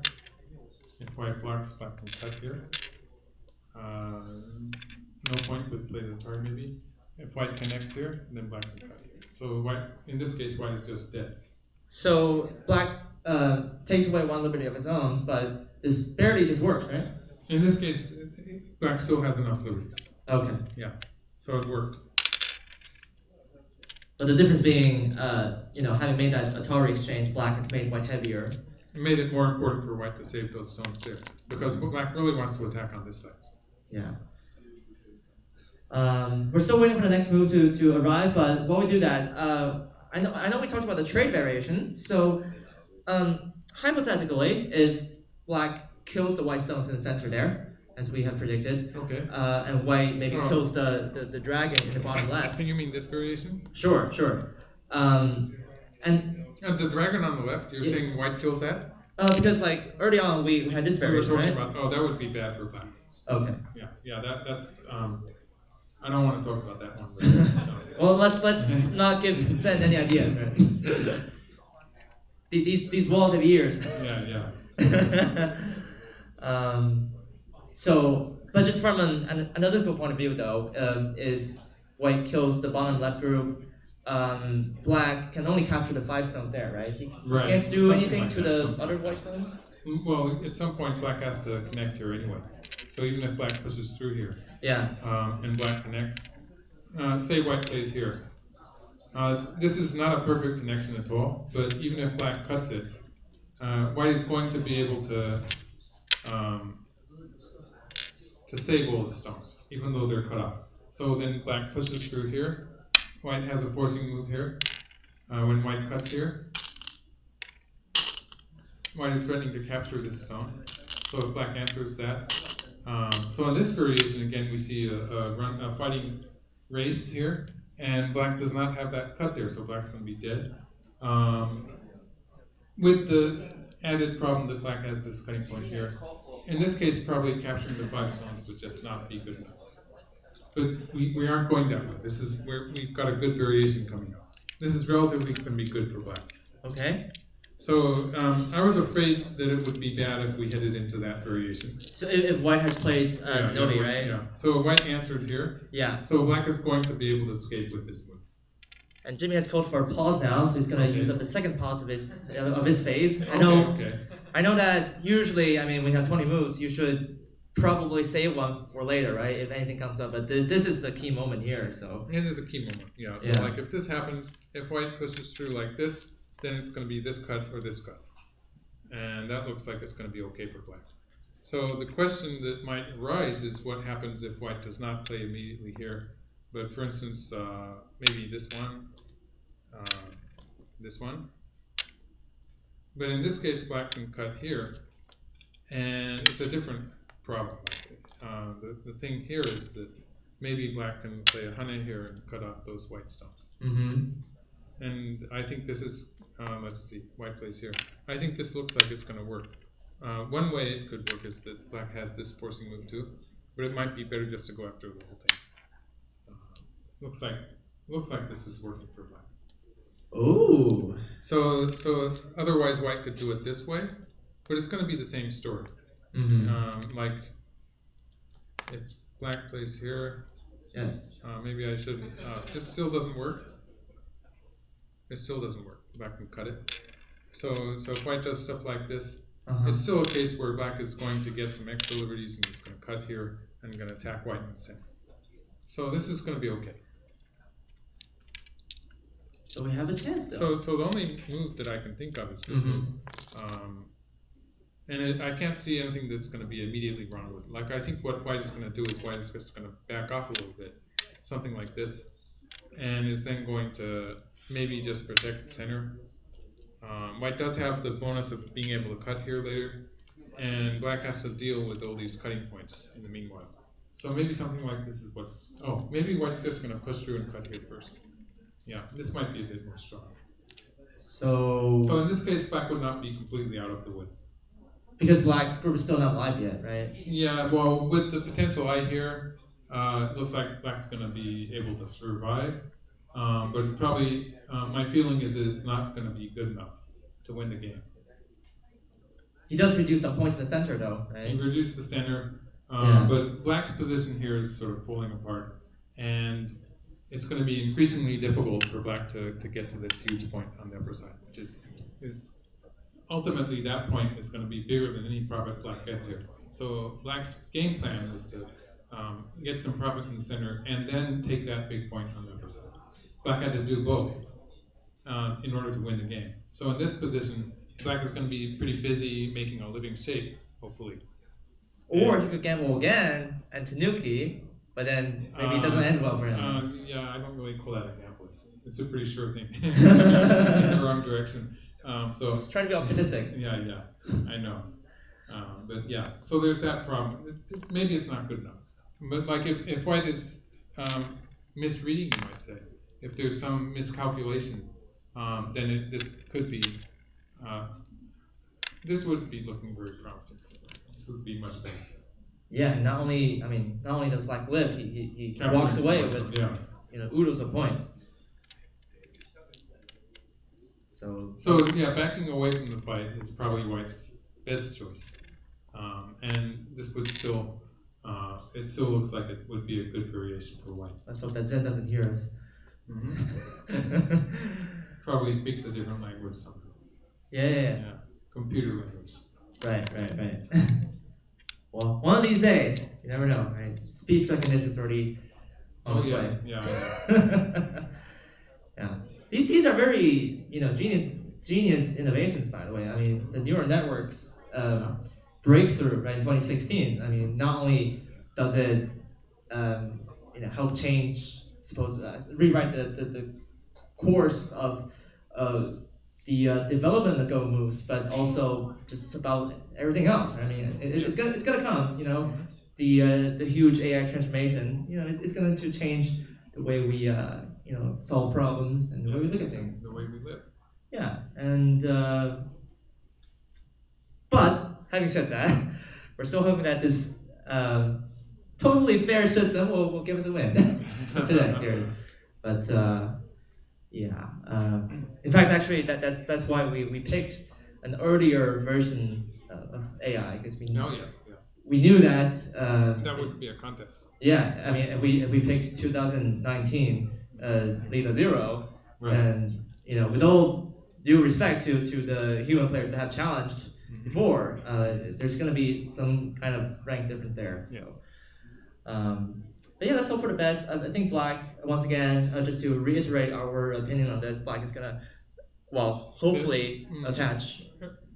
Ultimately, that's the only move. Like playing a Hane in the center, maybe once, trying something there first is a choice, but it's eventually Black will have to go back to this attachment here. Right. Okay. And I suppose, yeah. I mean, if White blocks there, then if White blocks everything, then yeah. it's good for Black. Is there going to be any sort of Seki variation? That's one of the questions from the chat. I guess Seki no. variation. Yeah, I guess not really. Probably not. Uh-huh. If it comes to that, then that would be pretty interesting. Yeah. So it could be a case of getting chances for Black if something like that happens. Yeah, actually, I mean, we might still do have chances, right? Because White chose the more complicated variation. So either it has read everything out and declared that this just works and it ends the game right here, or it misses something and we have a chance to punish. Right? Well, I think the most likely scenario is that Zen is sort of planning, you might say, to back off. And so it's going to play the simpler variation and just say that basically that it's still ahead in territory. Yeah. And so it's not gonna be that climatic, I don't think. Well, let's hope so, right? I mean, already I think Black is doing the best he can at the moment. Under the circumstances, we weren't expecting, an intense fight like that when Black just played Hane, right? And we thought that this was going to be White's territory in the center. Black could reduce it, but maybe it's not going to be enough for him to come back. But I mean, there's still some room for misreading there. I mean, we're the human player, and perhaps they were under time pressure. That could change. Yes. All right. So I think we'll get an indicator from the organizer if they have decided to stop the discussion and go back. But yeah, for the time being, this is pretty amazing stuff. Of course, we'll get to see more of AI, brilliance, as we say, or the impact that AI has on humans in other sessions as well. We did mention that the Gals versus Guys match. Yes. That's gonna take place tomorrow. I don't know if they're allowed to use AI. I guess not, right? Because the idea is to use human guidance. Human pros, yeah. Yes. So to still save something for ourselves. Using AIs would be doing it a bit too much, I think. Yeah. I mean, that would be that would be way too strong for the other team, right? Yes. Then you can just consult the lead of zeros. So we do have another session though coming up on I think Saturday. That is the 21st of December here, local time in Singapore. For those of you guys living on the East Coast, US East Coast, it might be, I think, just past midnight. We're gonna have a live session with you again about the impact of AI moves it has on other Japanese professional games, right? Right. I have an assortment of Japanese professional games. I'd like to do as many as possible. I might just do key points in the games, maybe. We'll sort of improvise. But I'm going to be talking about how people have used AIs to study the game and how it's sort of going on to the next stage where people are anticipating that their opponents will be studying the same moves and they're finding ways around it. Like sometimes not going mainline, but playing a variation that is not supposed to be as good, but is giving a similar winning percentage. Right. And so then it will be a line that is just about as valid as the main line, but also it will be a line that the opponent has not studied very much, maybe.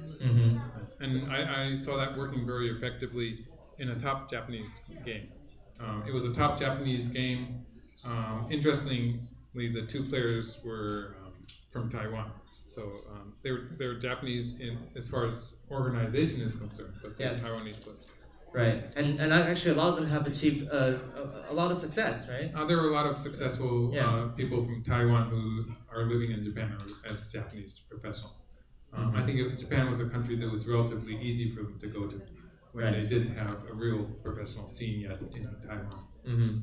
Yeah, so hopefully we'll put together a collage of those games, and maybe we'll just do what the the Wishitini magazine does, right? It picks and chooses Okay. best moments from each game, and That might be good. Well, I'll probably focus on the openings in general, Okay. because the openings are where we have been affected most and where there are particular moves that are directly influenced by computer programs. Well, Okay. sure, we'll look forward to that, but for the time being, it looks like, yep, this is happening. Okay. Black is attaching and pushing. I'm jumping the gun again. I'm ahead of you, but this is the variation that we expected. Yes. Yeah, and so yeah, white did play here. Ah, So this it is didn't. pretty similar to what I was talking Mhm, about earlier. Actually, it's better for white to have played this exchange. To start with the hanging connection, that was a more precise way of doing it. So black will now have to back off here, and white will continue with the cut here. And this is a very forceful cut, putting black's group on the left in trouble, um, and also threatening a cut in the center of the board, which looks like it might help, it might be successful. So it's still a bit of trouble for black. It looks like, to say the very least, white's going to be able to finish this fight off with sente, with the tempo, so that white will be able to move to the upper side, that big endgame move, and that will give white a lead in territory. Is there anything? I'm looking at the top left corner there. Black had attached at C13 earlier. Is there going to be any sort of algae there that Black can utilize? Well, in the course of events, black has got an extra stone on the fifth line here. It means that now black has a very nice shape with the bamboo joint. But with the threat of a cut here, it's not going to be straightforwardly working, you might say. This might be the last fight that black tries out in the game. Sure. I don't think it's... objectively, it's probably not going to work when black is still only sort of half alive on the other side of it. This might be actually what he chooses to do. This would be the most exciting variation, which would be a bit dangerous for white also. For sure. Yeah. I mean, large groups could be at stake there. And then, if Black kills the top left, right, then it's much better than just simply connecting from the second line. But it's a much larger endgame. But yeah, having said that, the dragon. Black's group in the center is just not alive, so effectively it's probably a dangerous way for black to play. Yeah. So the game has, but yeah, while it's dangerous, black does still have to try something. So we're still at this point. Right. Okay, so white has played the hanging connection. Black does want to cut white out off once, maybe just to create some potential there, but will eventually have to connect here. Otherwise, it would just get cut off. So this is pretty much forced, and I think white will follow up with the cut here, which is extra safety for white's group in the center. White does have to worry about the hunting here, so having this cut here with the potential to capture this black cutting stone means that white's group in the center is safe. And if black does anything like this, it just makes it worse for black with the cut here. So black will ignore that. And again, simply playing like this and allowing white, for instance, to play a move like this or a move like this, white might choose this one to settle the position there. And black would still need one more stone to save that group in the center. Yes, this is just a calm surrender, right? This is just losing. So it would be much more exciting to play this one, which, for instance, if white plays this point and then cuts, we're in a position where it's going to be at least a ko. This is going to be exciting. And even if black just plays here locally, that's just going to be a disaster for white. Yeah. It could be a ko. Black might actually find something better than a ko, like this, for instance. Wow. In which white would just die here. The problem is that when white does something like this, it could be difficult for black to live too. What about, I know we talked about black's connection at L8, is it? So over here. what about trying to split the two white groups in the center? Does it have any chance at all? It's feasible, but the fact that this group is going to be alive, pretty much alive, at the point black achieves them. For instance, if we get into something like this, Yes. and something like this white group is already very safe because white has the option of capturing this stone or the option of cutting here. And so it all hinges on what black can do on the other side. Probably not too scary for white. Okay. Because that also depends on what happens on this side. There's a lot of factors that have to come together for this to work for black. It looks like he has, proceeded with the variation we're talking about. He's gonna, well, at this moment, right, better to go down in flames, but. This is the most dangerous variation, but definitely black should be doing something like this. So, okay, white, but instead of cutting, white. So white just doesn't cut and is sort of sacrifice. This is going to be it's going to be another ko, but white's just not trying to. It doesn't matter because black is in trouble on this side. So as far as white is concerned, white wants to keep this group on the side. White wants to keep this group relatively strong so that white can safely attack black in the center. But black has just one potential eye here. Maybe it's pretty much an eye, but it depends on being able to use this forcing move. And white can take away black's eye on this side.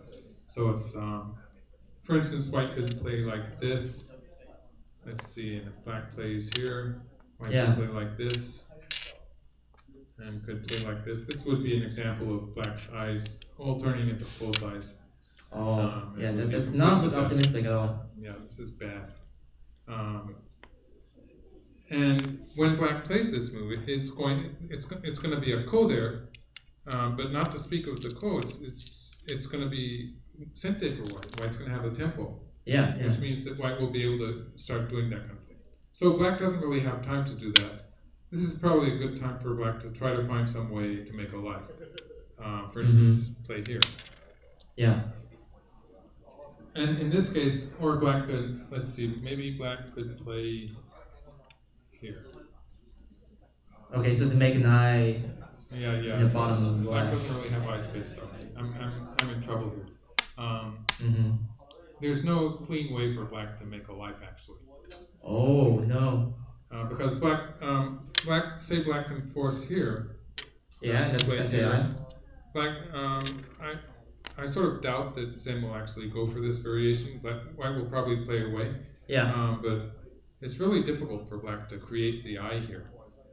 I suppose we could try something and see how it works out. For instance, like this and like this. Now this eye is already falsified. When black tries to make an eye here, this is going to be another false eye. So like for instance like this. This is the same story. Black is just full of a lot of full-side shapes. If black tries to force here in order to make a good eye, it's not going to work because this is still a dead shape. And when black pushes against here, which is usually the key point, white will be able to play here and push through here. And again, this is not alive. And then this would be actually more complicated because it would depend on this, whether or not this is forcing. And this would be starting to attack white here. So white cannot afford to go all the way on this. So to go back, if black starts with this move, it's probably not a good idea for white to try to kill this group, but white would instead be playing moves like this to get the extra profit here. And then allowing black, for instance, with something like this, to live. Again, this would be a good way for white to simplify the game. Simplify and finish off the game. This might be a bit sloppy. Maybe white pushes through here first or something. It looks like white's done something similar. We saw the block at B11, and then black started to ko, but I guess it's not. I mean, that's only top left corner though. It doesn't. White's just playing the ko to get some. White needs basically to kill this. White probably needs to play two moves because there is the issue of this white group not being 100% alive. So white has played the ko, but the ko threat will pretty much be killing the black group automatically. Like the first move, usually a co-thread you need 2 moves to make it finish. But the moment white played here, it seems, the co-thread itself has pretty much killed the black group. It's pretty much dead already.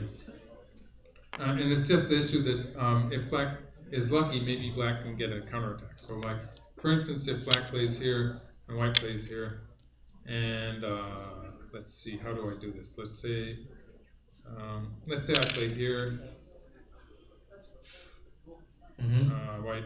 Let's say white plays here. Something like, oh, this isn't even working. Let's see. Say black plays here, white plays here, black plays here, white plays here. I'm being a bit optimistic, but say we come with something like this. Please do. There is the issue of white being not completely alive here. So in order to completely finish off the black group, white has to play this move, and then if black finishes the ko, white would probably put another stone in somewhere around here, just to finish the group off. There goes karaoke night. And then, so black will maybe play something like this in order to keep the hope open. And although I played this move the last time, it's probably better for white just to play the attachment, which is a tougher way to handle it.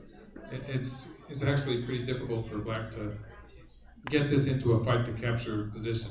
And with the added ko here, which of course if white wins the ko, white will already have a living shape with that alone. Yeah. That's already alive.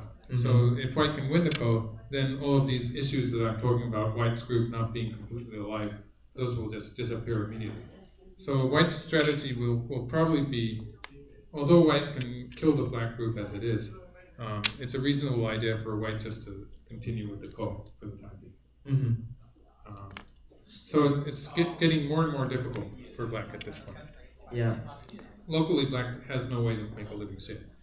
I mean, yeah, unless white misreads the centaur somewhere, right? That one variation we talked about, but I mean, yeah. Well, given the situation, it hasn't happened yet.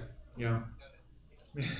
Well, it hasn't happened yet. Right. It might happen, right? Yeah. Well, that's inferred. You know how it goes against AIs. There's always that, one in a, 1,000 or 1,000,000 chance, they miss that variation. AIs have their bugs. They're not completely finished yet. Yeah.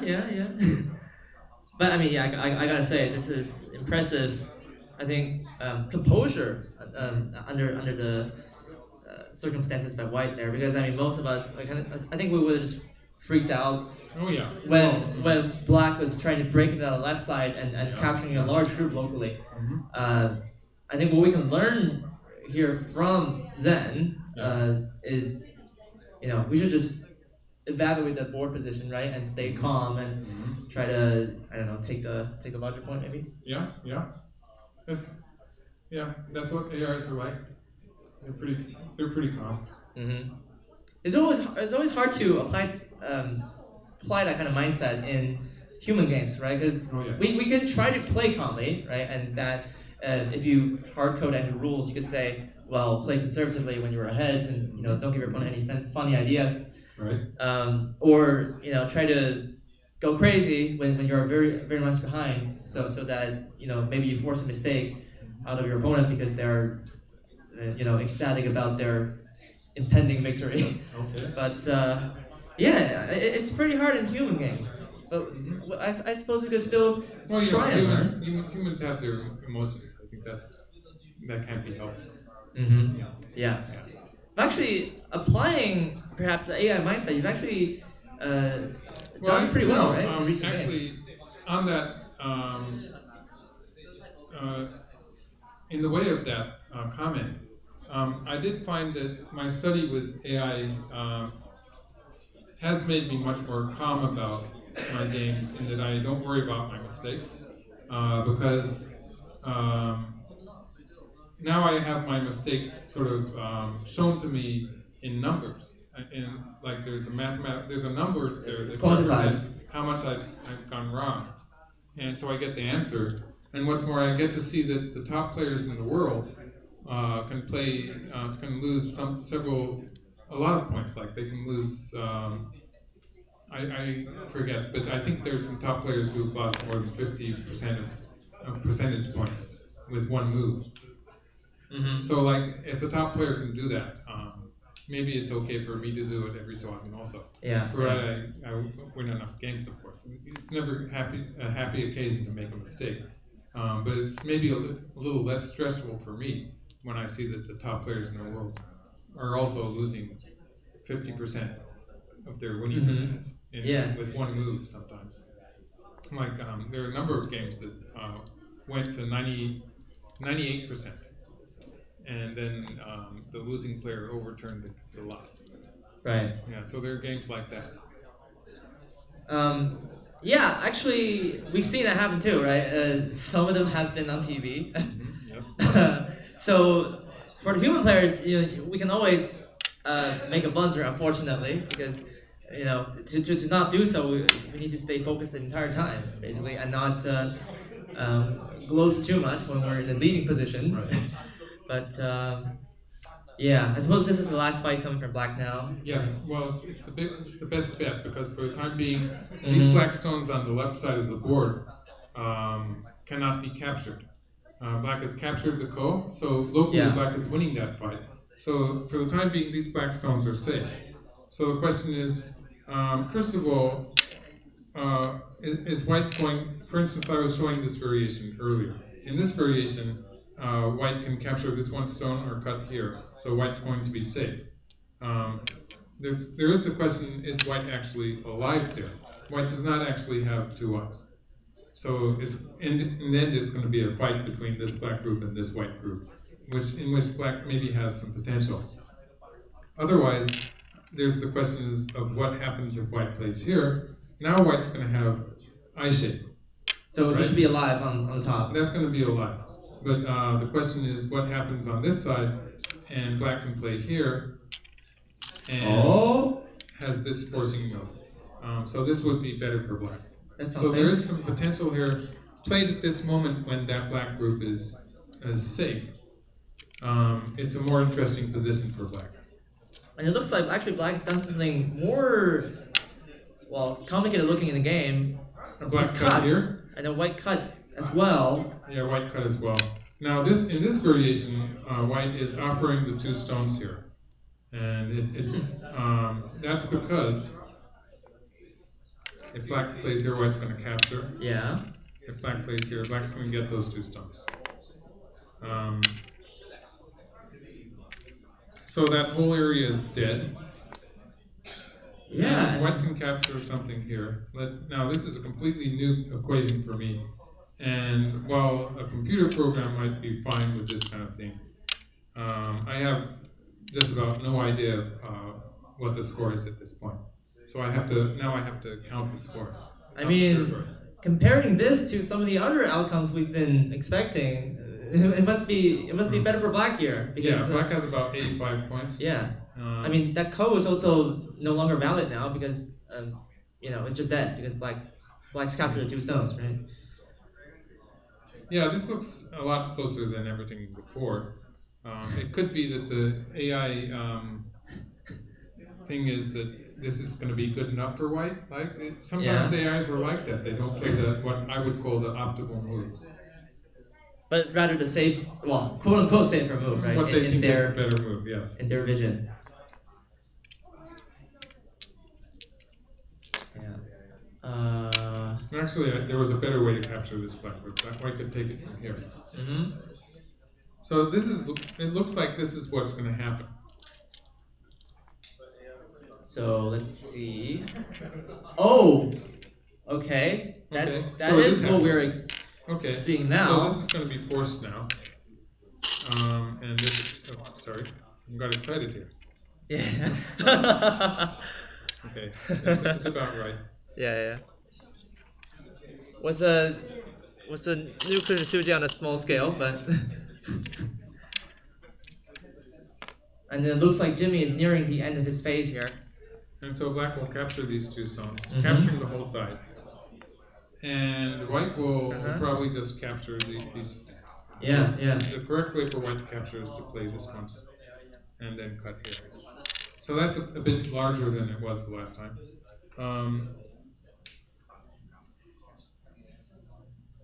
Well, then the question is, Black has done the unthinkable here. Somehow he managed to pull out most of his dragon, and the question remains: can Black have any chance of finding back in the end game? As if it's a loss by a small margin, it's still a I loss. guess it's still not good enough for Black. It's unfortunate, but I'm sorry. It's still too big. Like, we were talking about variations where Black was getting this point anyway. Yeah. And so it's just this chunk of something like 25, 30 points that Black gained. Well, White actually gained a similar amount here, or actually a bit more. So it wasn't actually it was Black gained objectively, but it was not a complete victory for Black locally. I mean, it was a gain, but maybe not enough to win the game. Is what I'm trying to say. And this kind of stuff is very, it's tough to see for human players sometimes, right? Because I mean, we would certainly, some players would be against the idea of just sacrificing a large group, right? Well, I mean, yeah, you don't like to do yeah. that. It's not a kind of a progression, a logical progression with a story attached to it that you can understand when White is losing various territories. Actually, White got a lot of territory back here, so it's not a complete loss for White. But White is losing some territory in the center, losing some territory on the side here, and Black took a big group. But the thing is that White got this group, which is bigger, and a lot of extra stuff here, where Black was falling apart. So maybe not such a big gain for Black after all. But it's not like it. If this was a human game, this would definitely not be the planned way to play. It wouldn't be according to plan for White. Whereas the computer program sometimes just it doesn't need the same logic that humans have. So this is just natural for humans. Right. So speaking of the game, we are at move 161. So it looks like Jimmy has finished his turn. A round of applause for Jimmy, please. I don't know, man. At least you lived. That's pretty impressive.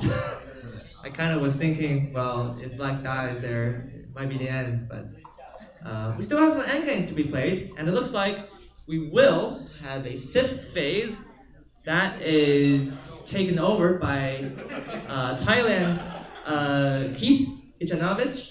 Sorry if I'm pronouncing that wrong. We will be, of course, taking the break now. This has been, I think, maybe the longest session of the game so far. So I really, appreciate your commentary and guiding us through. Oh yeah, very exciting. But hopefully the game was exciting. Hopefully you'll stick around with us for this final, or the second final leg. Yeah, sure. Of this game, because we still have a lot. We still have a lot of go to be played. Yeah, well, now the territories are pretty well defined. Yeah. We could come pretty. I don't think we're going to finish in 20 moves, but we're going to come pretty close to it. Yeah. So this this fifth session will likely be the last one, right? I mean, it seems like players are wrapping up the last down. one for the players. Yeah. And it won't quite finish to the end of the game, I don't think, but it will take the game pretty close to the end. All right. Well, we'll get to hear from Keith though, because he's gonna have a game plan, and hopefully that game plan includes a comeback in the package. So it's been great stuff so far. I mean, clearly this has been our favorite game on this week's broadcast. There's so many twists and turns there, and there's so many things that are just unimaginably complicated, but somehow, Black got through that, and now maybe, just maybe, has a slight chance of coming back in endgame. So we will be back soon with more stuff, and for the time being, we'll take a short break. Okay guys, we're back with the fifth phase. Could be the final, could be the second final phase of the game. It's been a lot of fun. This is the first Southeast Asia Go Congress. Once again, the afternoon special event with Team Southeast Asia taking on an AI by the name of Zenith 7 at the 7th down version. So Yeah, we've had quite of an epic game, and now it looks like our fifth player, and of course the final amateur player, will be taking over for the team. Keith, for them from Thailand. A round of applause, please. Okay, hello, hi. So yeah, I suppose you're the last one in your team to show up. You've been watching on the sidelines a lot. What do you make of that? Well, actually, I've been here since like the very beginning of the game, and I think the first four players play remarkably well. Well, up to this stage, according because like while I was like spectating, in the room, I was also hitting, AIs and things like that, trying to calculate the score. The game is pretty tight, but it seems that we're just behind just like a little bit, so we're expecting some miracles to happen. You never know. You never know. You never know, yes. Hopefully, an AI could make a small mistake. While I was going through the game with my mentor, we were just discussing that there could be some problem in the corner if it were to be like it could be like just a human error. Because like I was asking my mentor if like after the exchange like here, then if the AI would cut and kill the group, would this be like a sensible like move to play? Oh. So then he said that like there could be some problems with like in order to play this, then you have to go through the corner and try to Right. get the most out of it first. So with this in mind, if well, according to my mentor again, Yes.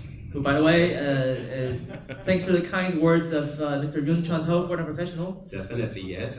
Okay. Yeah. So he was just trying to answer my question that like for this place to be effective, then an AI would have to make a mistake here, which could be like a sensible human mistake because this one seems very sensible.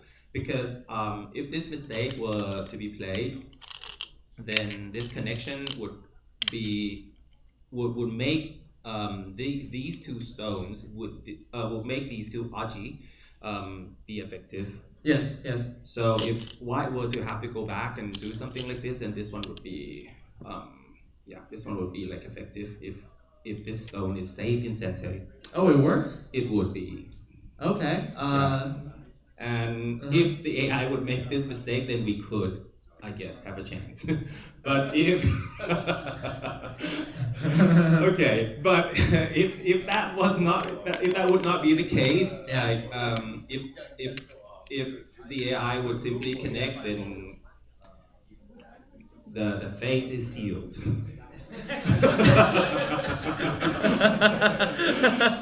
Or it could keep giving stuff away. I'm just playing the devil's advocate here. It could give stuff away until like the very last move, and then you find out what's gonna have the point, right? It could happen. Right. Could. I mean, I'm not. Yes. I'm hoping that it doesn't happen because it would just be a painful. You feel because you feel like you're getting something out of it, right? But in the end, it doesn't even matter. So, well, no matter what happens in the conclusion of this game, I have to say, I mean, an impressive performance from Team Southeast Asia. Let's give them a hand. So yeah, I mean, I mean, when we did this broadcast, right? When we had this in mind, we can always try to plan as much as possible. But I mean, certainly didn't think the game was gonna have so much epic fighting in here. So after all, the players are the ones who write the script, right? So hopefully this finale will be a good one. But yeah, other than that, best of luck to you. Thank you very much. All right. Well, with that said, we'll have maybe one last word, or maybe if it's being played very quickly, we'll have two final legs of commentary. Mr. Michael Redmond, professional from Japan. We'll be back in a moment. Okay, guys, we're back. Yeah. With a final leg of commentary, perhaps, from Mr. Michael Redmond, professional, because yeah, things are looking good for for white now. Yeah. Sorry. Mm-hmm.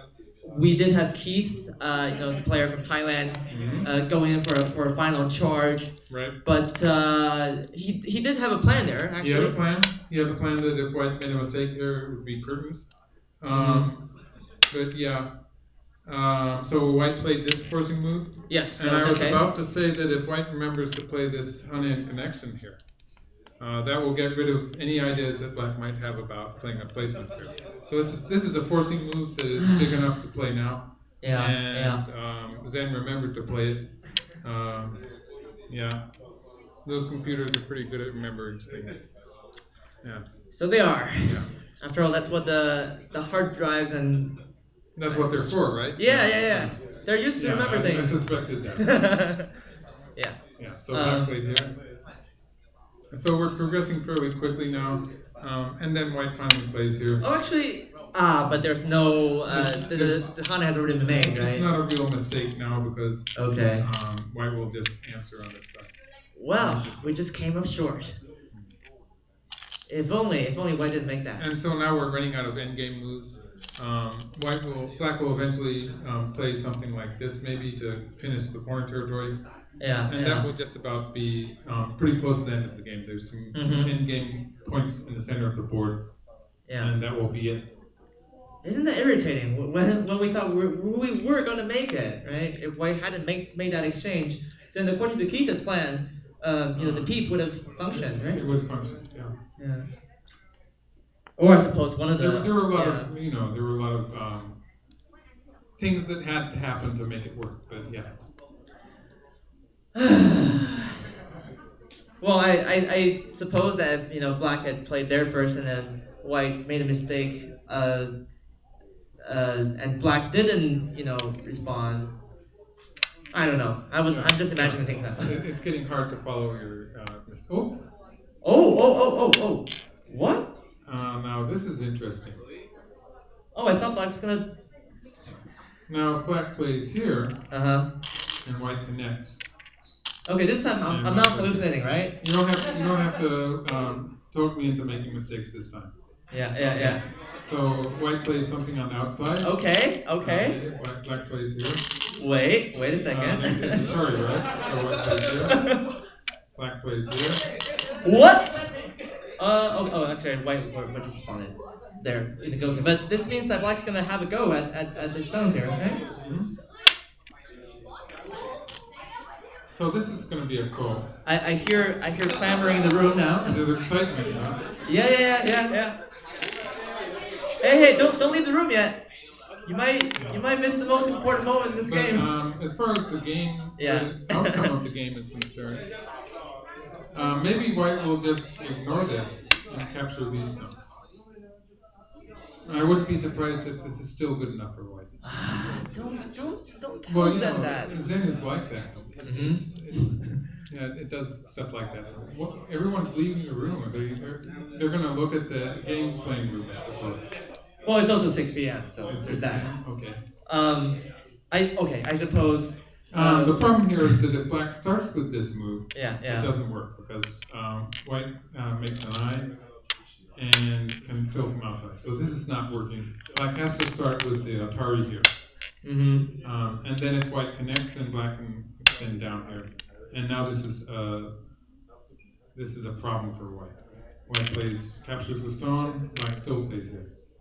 And so in any case, black's going to throw in here and make a ko out of it. So that's a ko that black takes first. It's a ko that black takes first. I didn't bother to count the ko there. So I think the ko is going to favor black.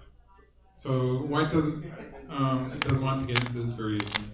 Okay. White's probably going to ignore the Atari and allow black to capture this. So if that's the case, locally, surely it would be a loss in the endgame for white, right? Black just captured 4 stones there. Well, yeah. But well, white got something back in the center, and it cost black a move, so white's going to get this big point on the side. It's probably not that significant after all. Well, okay. I'm not giving up yet. Maybe. Yeah. Well, it was exciting. I didn't expect something like this. Yeah. Just as we're about to say. So what's taking so much time? Is he consulting with the coach? Perhaps we can send someone to find out. Surely. Oh, thank you, Patrick. I appreciate that a lot. Okay. Black is probably surprised a little bit, right? Yeah. Well, you'd expect. Yeah. Like if that's not going to be forcing, why did white play this move? So it's another of those Beats computer me. things. Yeah. It's another of those computer things that doesn't really have to make sense. Yeah. It doesn't have to make sense to a human. The computer's happy enough. Well, okay, how can we be optimistic here? We've seen some endgame mistakes, right? Like obscure endgame stuff, Right. missed by, AI. Master did a lot of that. Yeah, I mean, it would throw away points. It even happens with some of the fine arts, teaching accounts. I think there was one game. I might be getting this wrong, the exact details, but I think Wang Yuanjun, there was a Taiwanese professional mind Yeah. he was playing against that account, Mhm. and I think he found some endgame Kasuji or Mhm. something. I could be wrong. I have to check the archives, but Yeah. I mean there have been reports of AIs missing out on endgame and maybe losing game. So. Mhm. There you go. That's my motivational quote of the day. Yeah. Well, this is. It's nice to have this exciting. Here we go. Okay. Okay. Party time. Okay. Don't leave. Don't leave. Hold on to your seats. Now, this is the kind of position where humans just know it. Human pros especially, a strong amateur just knows that this is going to be a call. Yeah. But computer programs often have trouble realizing that. Okay, surely. I mean, I know it's an AI, but this is just worse, right, for white. I mean, this This all is compared bad. to This is bad. Yeah, it's just worse for white. What? This is bad. Okay, and what's gonna throw in, right? We have a co. This is bad. If black wins this go, I think black's gonna win. Oh.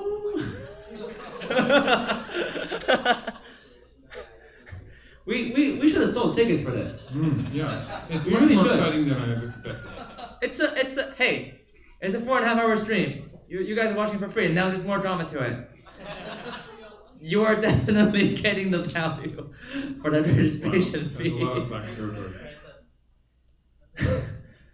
Yeah, what's I gonna do now? Oh, look, it's happened in the game. Yeah, it's happening. Yeah. Well, that's a one-way street, right? Because I mean, to trigger the code, black must do this. Okay. Oh, white took the goal. Okay, that's losing another point. Yeah. Good. Like, Black has code threats against this white group, the code threats we were talking about, the famous placement. The famous placement. Yeah. Black has a forcing move here. That's going to be a valid code threat.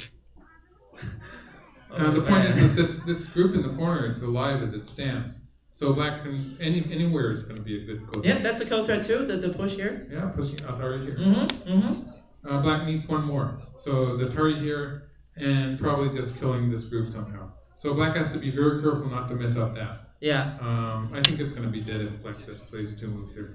Okay, so white's doing that. So black played the Tari, and took the Ko. Mm-hmm. And white push there. When you play a Ko, you play a lot more moves, so he's going to run out of his 20 moves. Yeah. Actually, in fact, has he already? I think he might as well play to the end. Yeah, because it doesn't really make much difference if the pro plays at this point. Well, I mean, it doesn't hurt. Like it's gonna be a pro coming out. Okay. Who's gonna play the moves? I don't know. Are we strictly following the rules here, James? No, I think We'll just finish? Yeah, let's finish. Yeah. He's been waiting for way too long, right? Let him finish. Just let the pro commit score him.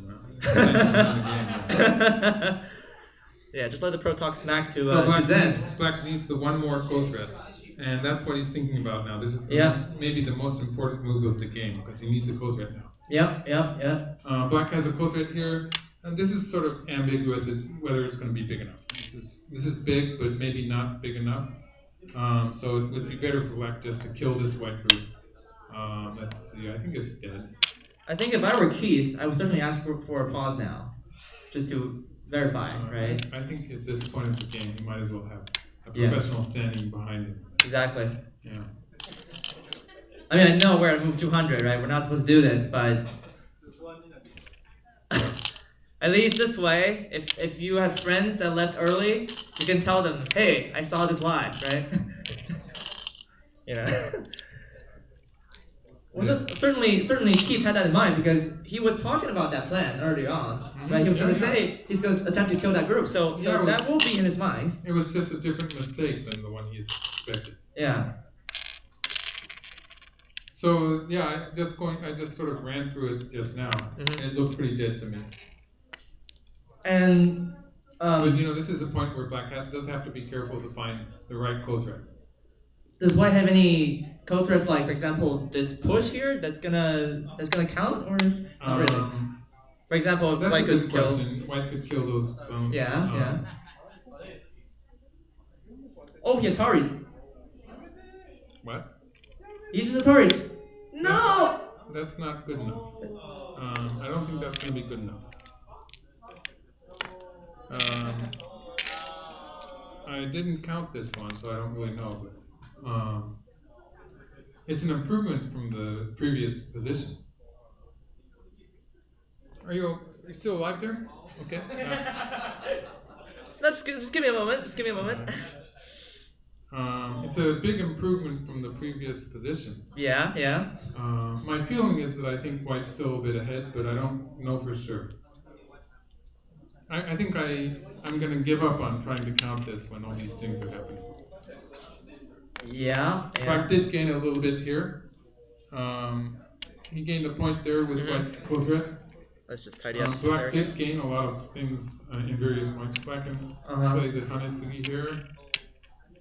Let's see, how would White answer that? Maybe White. Maybe Black should have played the third two and plays this thing. Okay, let's just play with it and see what happens. So it's Black's turn. Black can play this thing. Black probably wants to play something here. Okay, so there's a lot of points where Black has gained something here. There's Black has gained a lot in the process. Maybe it's going to be enough. I think I have to make a calculation after all. Perhaps maybe that was part of the plan, right? They calculated maybe how many points Black was behind by, because during the break they could actually count, maybe to a more precise level. So maybe what Keith had in mind was, so let's not be too upset just yet. Maybe if Black just captures anything, right? Because the margin was so small previously, and if that happens and Keith doesn't blunder here, maybe it could still be a win for Black.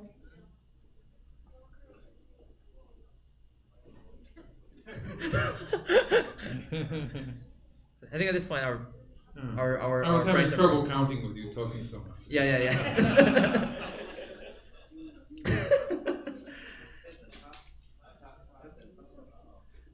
Well, White has about 90 somewhere. It's a very complicated position. Yeah. It makes it hard to count.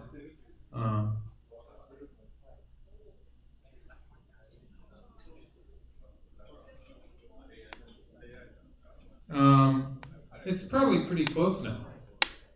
So Black's winning before Komi, but probably he's going to lose on Komi maybe in this variation.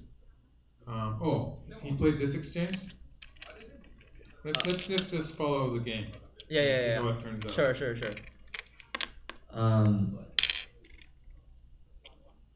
Okay, cut there. Okay, that's not the move I expected.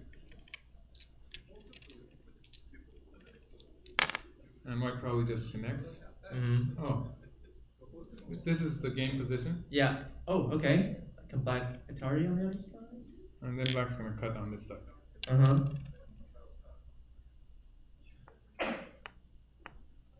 We seem to have recovered from the shock now.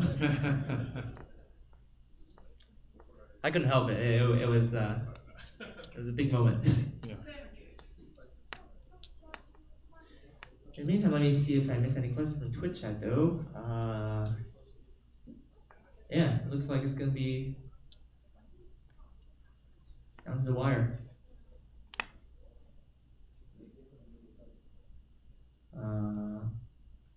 It'd be interesting to know the time settings at this point the remaining time for both sides, because maybe the human team has used up a lot of that already, so that could come into play.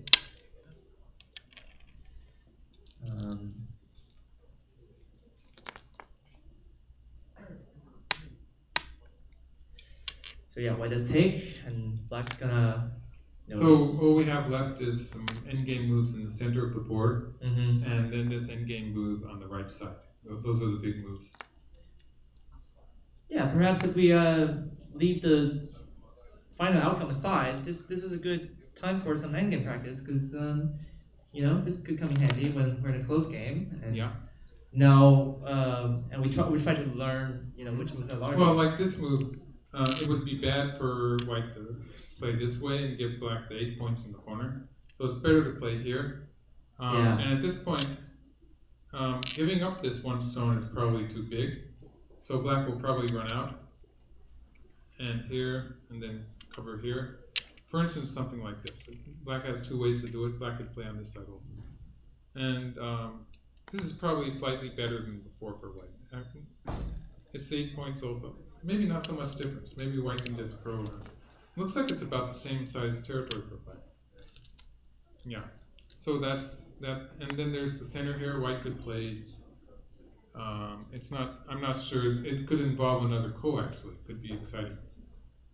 Maybe white can play here. And if black connects, white can push through here. That would start another ko. This time I have the feeling that white's going to win the ko because white has ko threads against the upper side there. Because now the ko is smaller, right? The ko is smaller. All of white's ko threads are valid now. Mm-hmm. And so I have the feeling that white could win this ko. So if black plays here, and if we get into this position, white would be getting this one stone with Sente. We could see white getting a little bit of extra profit here. Yeah. So in the game, black is still. It's black's turn, but it's a big move to extend here, I think. Otherwise, black could sort of strange that black played this forcing move because black could have forced it from this side.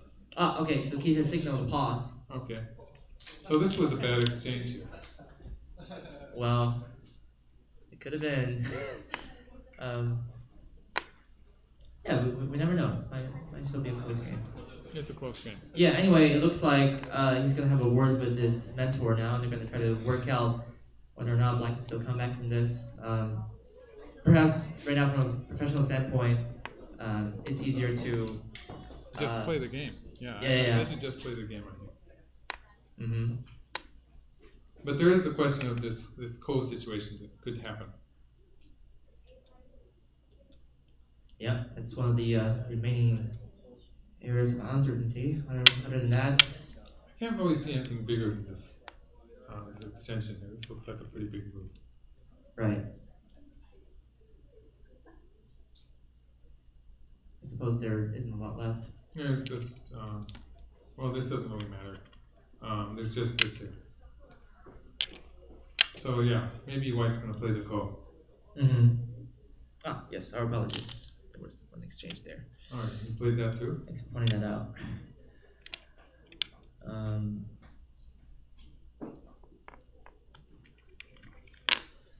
And yep, black's gonna try and play out the final endgame there. Mm-hmm. Well, I can't help going back to the ko situation, right? Because we had explored the variations. If black had attempted to kill the white group on the right side, I think black could have killed it with these two moves. Playing the placement and then pushing through. White has a number of ways to try to make eyes, but this would be the worst way. Black will just play here and play here, and this is just going to be a position where whatever black does, it's going to be some kind of a nakade. So like even in this case, white would not have, this would not be a seki. It's a false seki, right? Because white has to connect at some point. So if white plays this way, it's slightly better for white, but black pushes through here. White has to stop the connection here. Black can capture 2 stones. This is the tesuji. And this was a kind of an amusing position because black can actually come from inside, and white has to play an atari to capture the 4 stones. Otherwise, white would lose the fight to capture. Mm-hmm. And black gets to make this a kind of a false eye-like shape and reduce it to a dead shape. So that works too. And then the final try for white would be to bump against black here. In this case, black pushes through here. And again, if white just connects, this is again a position which is not going to be a valid seki, because white needs both this point and this point. So there's two interchangeable points. Right. In this case, black can play from inside, and it's a dead shape. In this case, black can play from outside. So there's basically no way for white to make a shape big enough to be alive. Mm-hmm.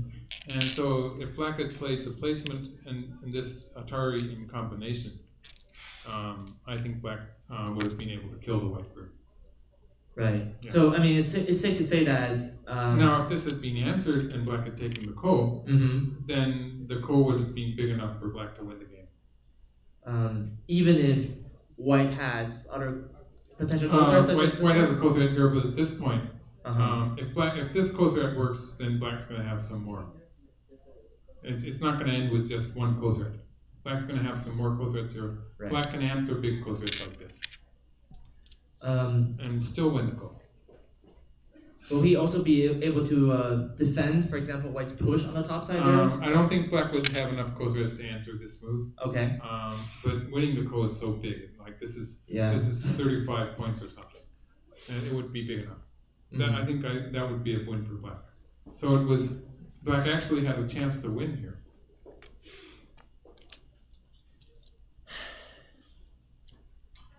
It seems so. That was pretty impressive though, to have a chance to win, Yeah. even if you didn't manage it. And actually, he mentioned it before he went out there too. It was sort of according to plan, although the mistake was a different mistake. Yeah, it wasn't the mistake we expected. Right. It was much simpler. As I was saying, it's hard to anticipate where the computer program will go wrong. Well, that's why you can't have an AI teach you 100% of the time, right? Right. Yeah. Yeah.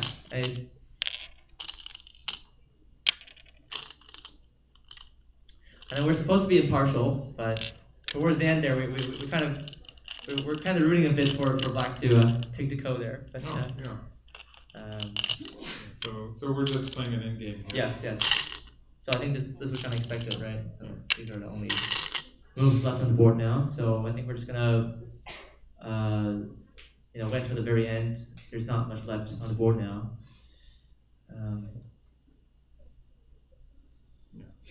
Other than a few points in the center. Of course, some folks will be trying to figure out what the exact margin is. Maybe it's going to be a couple points after Komi. After Komi, yeah, probably. I sort of gave up on the counter. That's okay. I'm running out of steam here, so. Yeah. That's another thing. Zen never gets tired. It never gets tired. Okay, I mean, the until battery you can pull die. the plug. Yeah. That's the one way to. Yeah. We still don't know if white is going to play that ko yet. Yeah. There is this ko in the center of the board that could happen. Right. White still has enough ko threats to make it work, I think. Although white's wasted some ko threats. Maybe white doesn't have enough ko threats anymore. So white's not going to do that. Yeah. Or maybe the margin makes it unnecessary to. The master version of AlphaGo was very annoying because when it had to win a ko in the end game, and it had a number of extra ko threats, it would waste just enough ko threats so that it could still win the ko.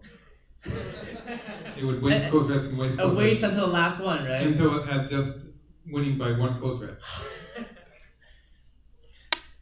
They say computers don't troll. Yeah, they're wrong.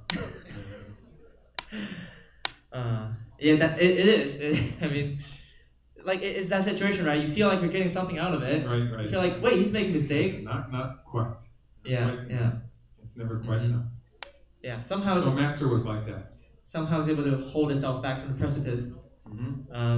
And just do the right thing. Well, for the computers, it's calculating winning percentages, so it doesn't matter that it's wasting ko threats. Right. Yeah, it's the same winning percentage if it has one extra ko threat. given that no miscalculations are made, of course, by the program itself. It doesn't assume it can make miscalculations. Yeah. Arrogant, isn't it? Yeah. Well, it happens, but very rarely, right? Yeah, well. The game yesterday, of course, we go back to Then that of course topic. the computer That's also goes very. berserk. Yeah.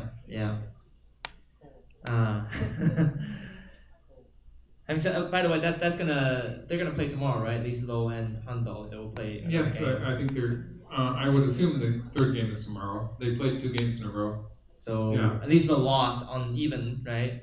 He lost uneven, so he's gonna play 2 stones again, I suppose. Another ladder. Maybe another ladder or get up. Yeah. Yeah. Various things seem to work. That's one way to finish Well, a career. basically it was because Lisa Low was winning anyway, so the computer didn't have any winning variations. Right. So are they consulting again or something? I think they're gonna start a co now. Yeah, that looks like. After wasting all those quotes, it starts the co after all. Okay, let's count co-threads. So this is going to happen. So black has 2, 3, 4. Black has 4, plus some co-threads there, which are sort of hard to calculate. White has 2, 3. Like if white was going to do this, any human player would leave this off the board. Yeah. And it would make a huge difference. It would make a difference of about 2 or 3 co-threads. Yeah. Even if white doesn't play the Mochikomi, white can play here and gets 2 more here. And it doesn't damage, right? Points. And in this position, black can connect here, and white's out of co-threads already. Because the corner is clean, right? After that clean. bump.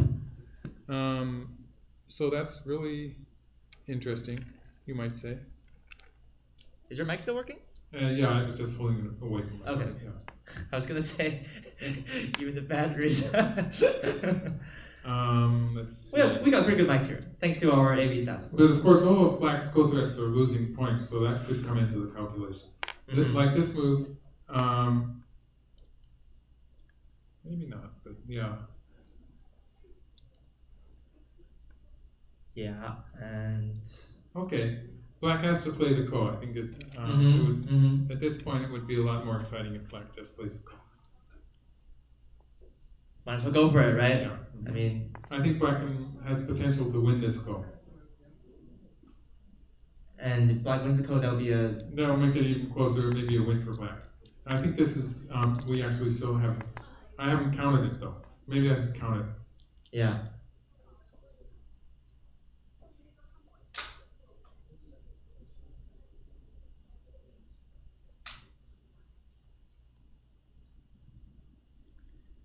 Yeah, maybe the mystery somewhere.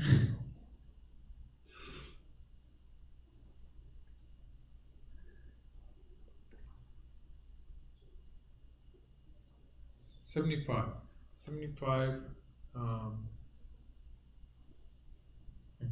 87, something like 87 points for white, not counting this. But including Komi. Not including Komi. Okay. Wow. Yeah, so it's probably tough to win. Let's count black again. Yes.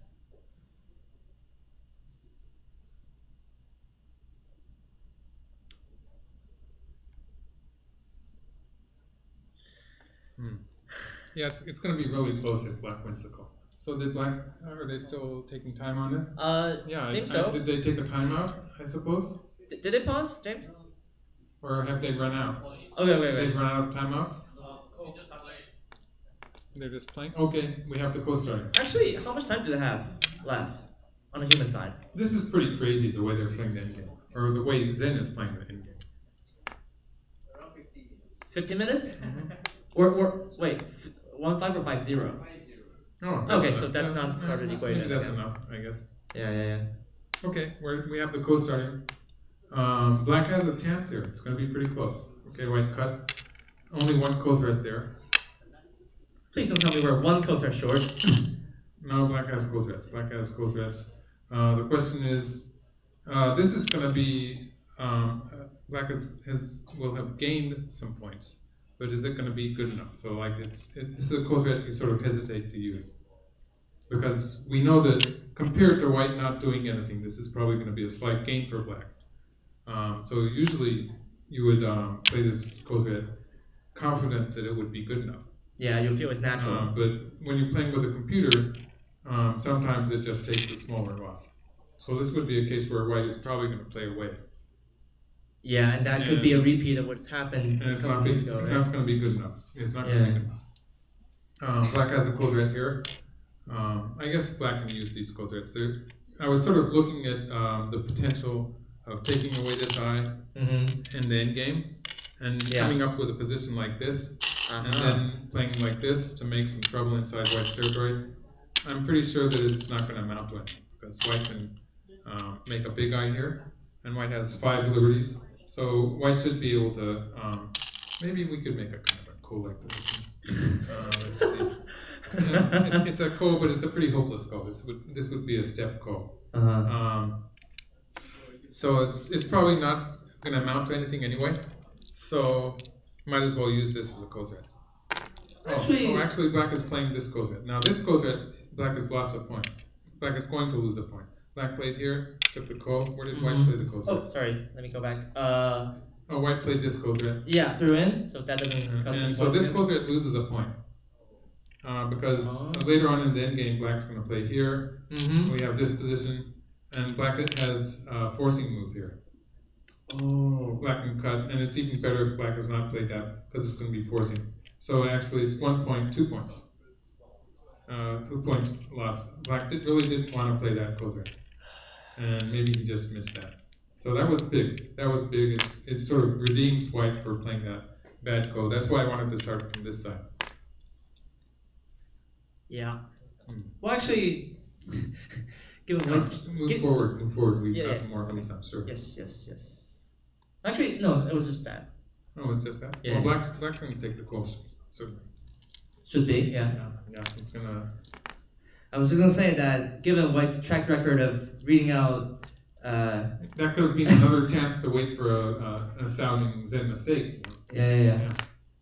Because, I mean, this bottom side here, without a doubt, that was a Zen mistake. Right? Yes, that was a mistake. Yeah. And it almost lost the game. Yep. And that's something to learn as well. Don't be I'm sort of worried that black is not immediately taking the call because black has just played a code red. Usually when I'm on the internet and this happens, I think it might be a connection problem. Because you think it's obvious, right? Well, if you play a code red, you're going to take the call next. Yeah, Are you sure you're connected? You might be pondering about what you just did, right? Like maybe black's realizing that black just thought. That's very bad strategy because you forget whose turn it is to take the call. Right. Certainly. Yeah, it's a good practice to capture the call immediately after you play the code red. So it sort of bothers me that black is not taking immediately.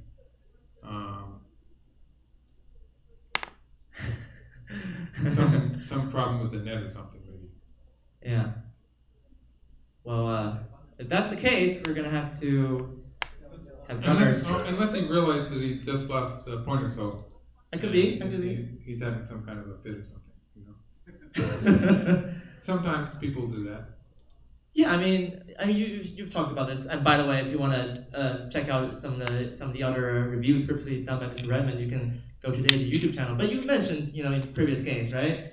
Players have felt frustrated after they realized they just missed something. Yeah.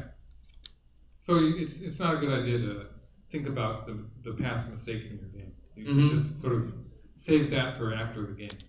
Just let it go, right? Well, you can't let it go. It keeps you awake at night, but at least during the game. At least during the game, you have to concentrate on what's coming next. Yeah. Well, as we have already declared before the game, no take backsies, so we cannot request non-do there. Well, what do you think is happening? Maybe they resign?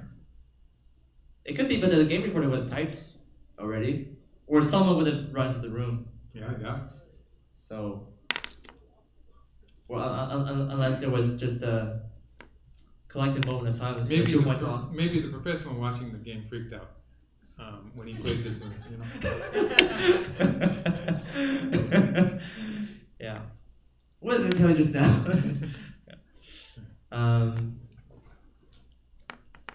Yeah, I wonder if it's gonna matter though.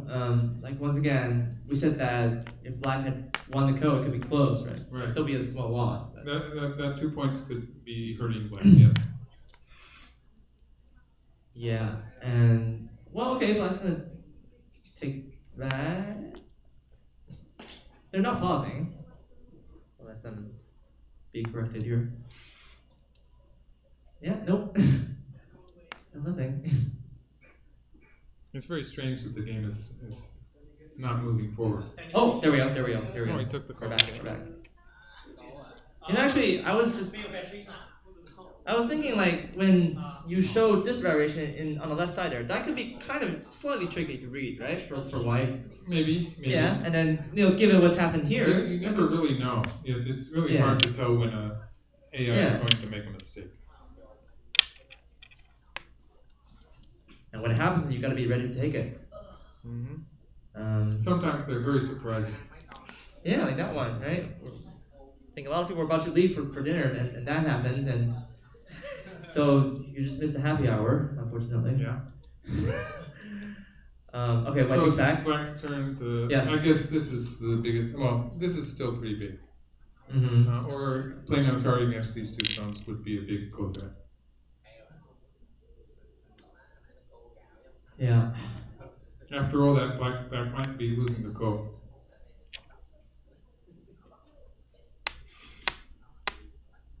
Yeah, the 2 points definitely don't help. I tell you, I mean, okay, aside from this game, my guess is that the professional watching the game sort of screamed when he threw in there, and that postponed the game for a few minutes. Yes, they had to clean the aftermath of that. Yeah, so there were a lot of shattered. Drowned the go board in tears. Yes. Let's not do that. We spent a lot of money on that, so. We're playing on a smart board, by the way. This is being broadcasted to you. Oh, so then yeah. So it had a short, yeah. It cost like, how much? Like 2,500 yuan or something? Yeah, that's expensive. Let's not do that. Okay. Yeah, but I was just thinking, apart from this game, apart from the context of this game, if we make endgame mistakes like that, right? We could sometimes go from a winning game to a losing game, and that could be, There was a professional player who screamed and jumped up and circled the goal board twice before resigning. That wasn't you, was it? No. It wasn't my opponent either. But okay. I know it from a reliable source. Right. Yeah. Okay. But it was like an endgame mistake, just like a slight one, or was it a huge blunder? It was a huge blunder. Yeah. It involved the life of a big group. Yeah, I can think of examples like that in recent times too. I'm anticipating this move, but this would be a valid code threat, I think. Yeah, I mean the last thing we can expect is for Black to maybe trick White somehow on the side, right? My gut feeling is that Zen is going to handle that one correctly. The fight that I was showing on the left side of the board, but you never know. So that's why you would sort of hesitate to play this move. But otherwise, the best code threat would be this one, or Black could start another code with this one. This is. I guess this code threat is not losing too much. It's losing a fraction of a point. Oh, yeah. Black played this one. Okay, yeah. Just as we had expected. And when I say Black's losing a fraction of a point, I could otherwise have said that in most cases it doesn't amount to losing a point after all. It's but negligible. But in some cases, in special cases, then sometimes it ends up losing a point. And so we weigh the possibilities. There's a little equation we do, and it turns out to some percentage of a point, some fraction. It's actually amazing. I've listened to lectures on mathematical endgame by not necessarily professional players, but by certain There were scholars. some, there were some Yeah. mathematicians who invented a system that was Mhm. mathematically very sound. Yeah. And the sloppy system that we have was much more intuitive and easy to use. Right. Based on visual. But actually, I read that book. I learned a lot from that book. Yes. There were two professors who wrote a book about calculating the endgame. One of them was the late Alvin Berlekamp, right? Yes, I think you're right. Yes. Yeah. And it was basically everything in it was correct, but the positions used to demonstrate that were not very. There were very unusual situations for a board game for a game of Go. Right. So it was sort of at first it was hard to understand how they related to an actual game. Yeah. That's not live right now. I think you're falling behind. Okay. Actually, I think that's the game recorder pedaling back. So, does that mean we have a resignation? Okay. White played this move as a code red. Yeah. So black has an opportunity to finish the code, but might want to cover here instead. So white connects, right? And No. White would take the code. Okay. So black has to have another code red. So that's the problem here. The next code red might not be valid. And so it was a very useful book. It improved my understanding of the endgame calculations. Because humans in general use a very a rather sloppy way of calculating it, and then when we get into an involved calculation, we can use the proper way. It's so much easier to just sort of say, like these in a position like this when we have a Hanatsugi on the first line, we call it a 2-point move. Yeah.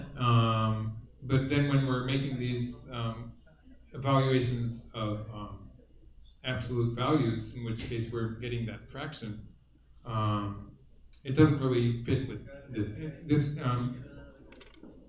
I'm getting a bit too technical. Just forget what I said. But we're basically using two systems at the same time. So it's like half of the time we're talking in Fahrenheit, and then when it gets really technical, we start talking in centigrade. And as long as we're aware of that, we can translate. Technically, we're probably not doing it the right ways. Yeah, it never hurts to learn a bit more, right? About the system. So yeah, black really has to decide whether to cover or not. But covering here would be a big difference here. This way, black only has 2 points. Yeah. If black covers and white has to answer, or black has almost 4 points. And again, it's that fraction of a point thing. We'll not get into it. Mr. Yoon would like to volunteer to help finish the game because it will be faster. Okay, that's a good idea. Okay. Yeah. Okay. Sure. So Mr. Yoon is going to play the final endgame moves, so that the amateur doesn't have to think so long. I think he wanted to finish this off so he could take us out to dinner more quickly, because I'm open to that. Yeah. I think the whole group is waiting for me. Maybe not. Yeah.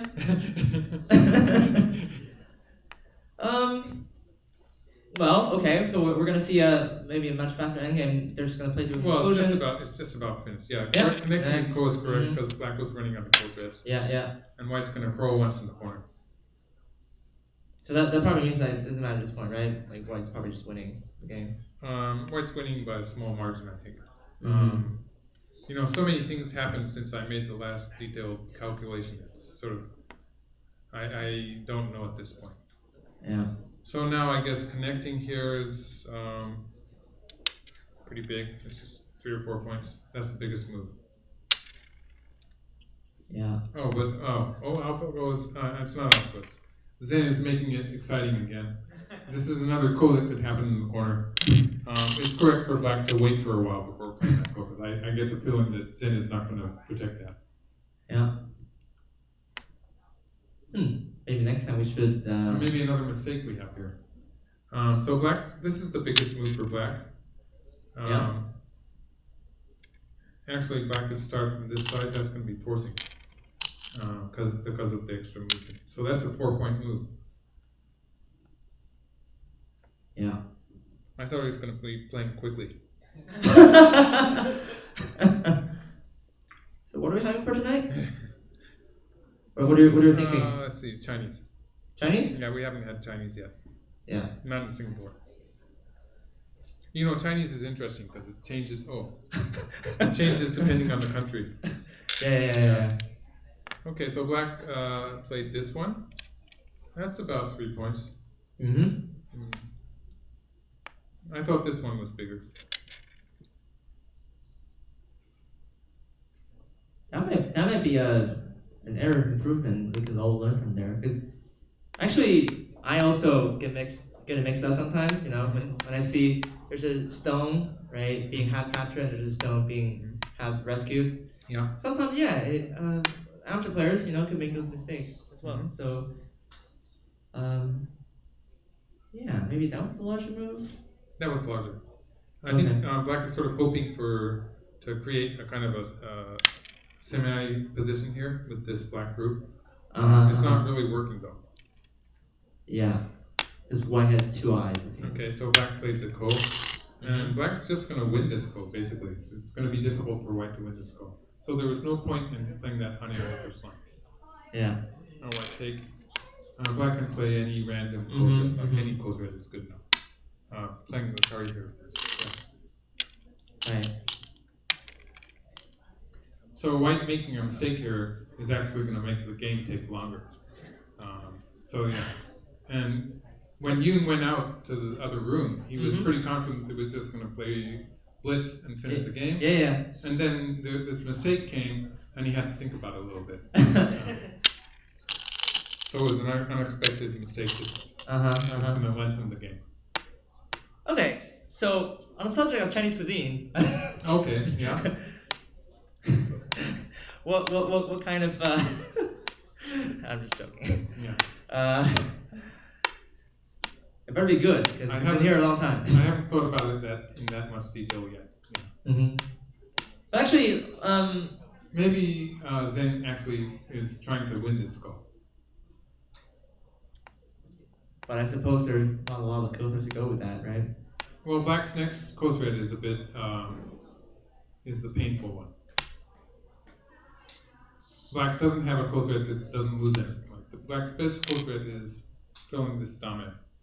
I guess it's okay to do this one. Oh, yeah, he plays this one. He plays this one. If white connects, then that again is losing a fraction of a point. But maybe Zen will just take it. You never know. Yeah. Yeah, there you go. Okay.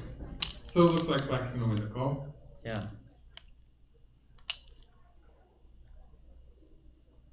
So white has to connect here in the back. Yeah. And then black will just take the one stop.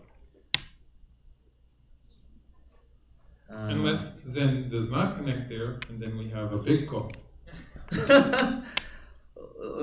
Let's not do that. Oh, well, as far as the result of the game is concerned, this is a big chance for black. Oh, yeah. If white connects there? If white plays away, then black can throw in here and make a call. The computer has resigned. What? Oh well. That's very strange. Well, white was losing points in the ko here. But I was sort of expecting it to win anyway. Congratulations.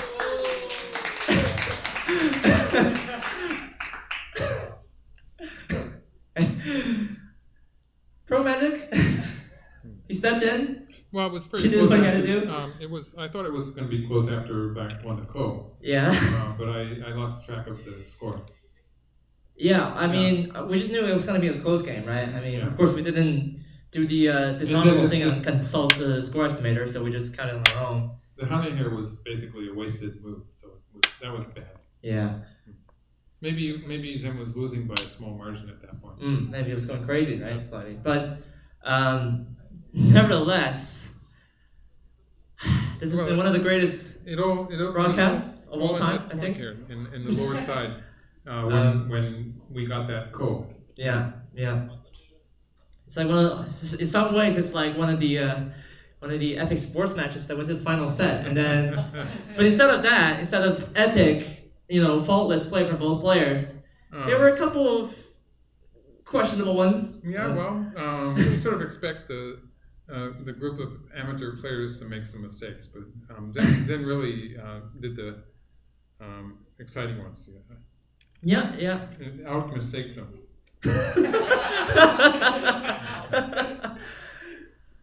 Well, congrats to Team Southeast Asia then for having somehow beaten Zen 7 on 7-down level. At some point, after I recover for this, I should try to calculate it. Yeah. Tell you how many points it was. We will recover. Don't worry. We're gonna have a good meal, right? We're gonna rest early. We have one more game tomorrow. Right, that's right. But in any case, this has been 5.5 hours. I think this is the longest stream I've ever done in my career so far.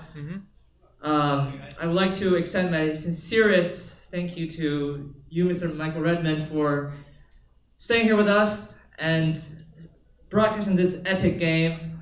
It's been one legendary journey through the silly mistakes of Zen 7, so we blame them for that. And your system is working to the end this time. Yeah. It's recovered. That's why we say you never know, right? Yeah. You never call matches early as sports commentators. You just never do that. Something could happen. Anyway, to brief you on the details, tomorrow we have a stream starting at 9:30. 9:30 to 10. We're gonna have some short interviews. I think we have this confirmed. It's gonna be with Mr. Shu Jinbo, right? Oh, not yet. Okay, sorry. My bad. So we'll still confirm that progress for you. In the afternoon, though, as we have talked about before, we'll have the gals versus guys match. Of course, once again by Mr. Mike Redmond. I hope it doesn't take this long, but I think it's suffice to say it's been quite an epic match. It's well worth the time, I hope. And I think it was exciting. Yeah, I hope a lot of you guys learned a lot from this. And last but not least, what an honor it has been to work with you, Michael, this afternoon. So my pleasure. Thank you so much for that. And with that said, we'll see you tomorrow. Bye.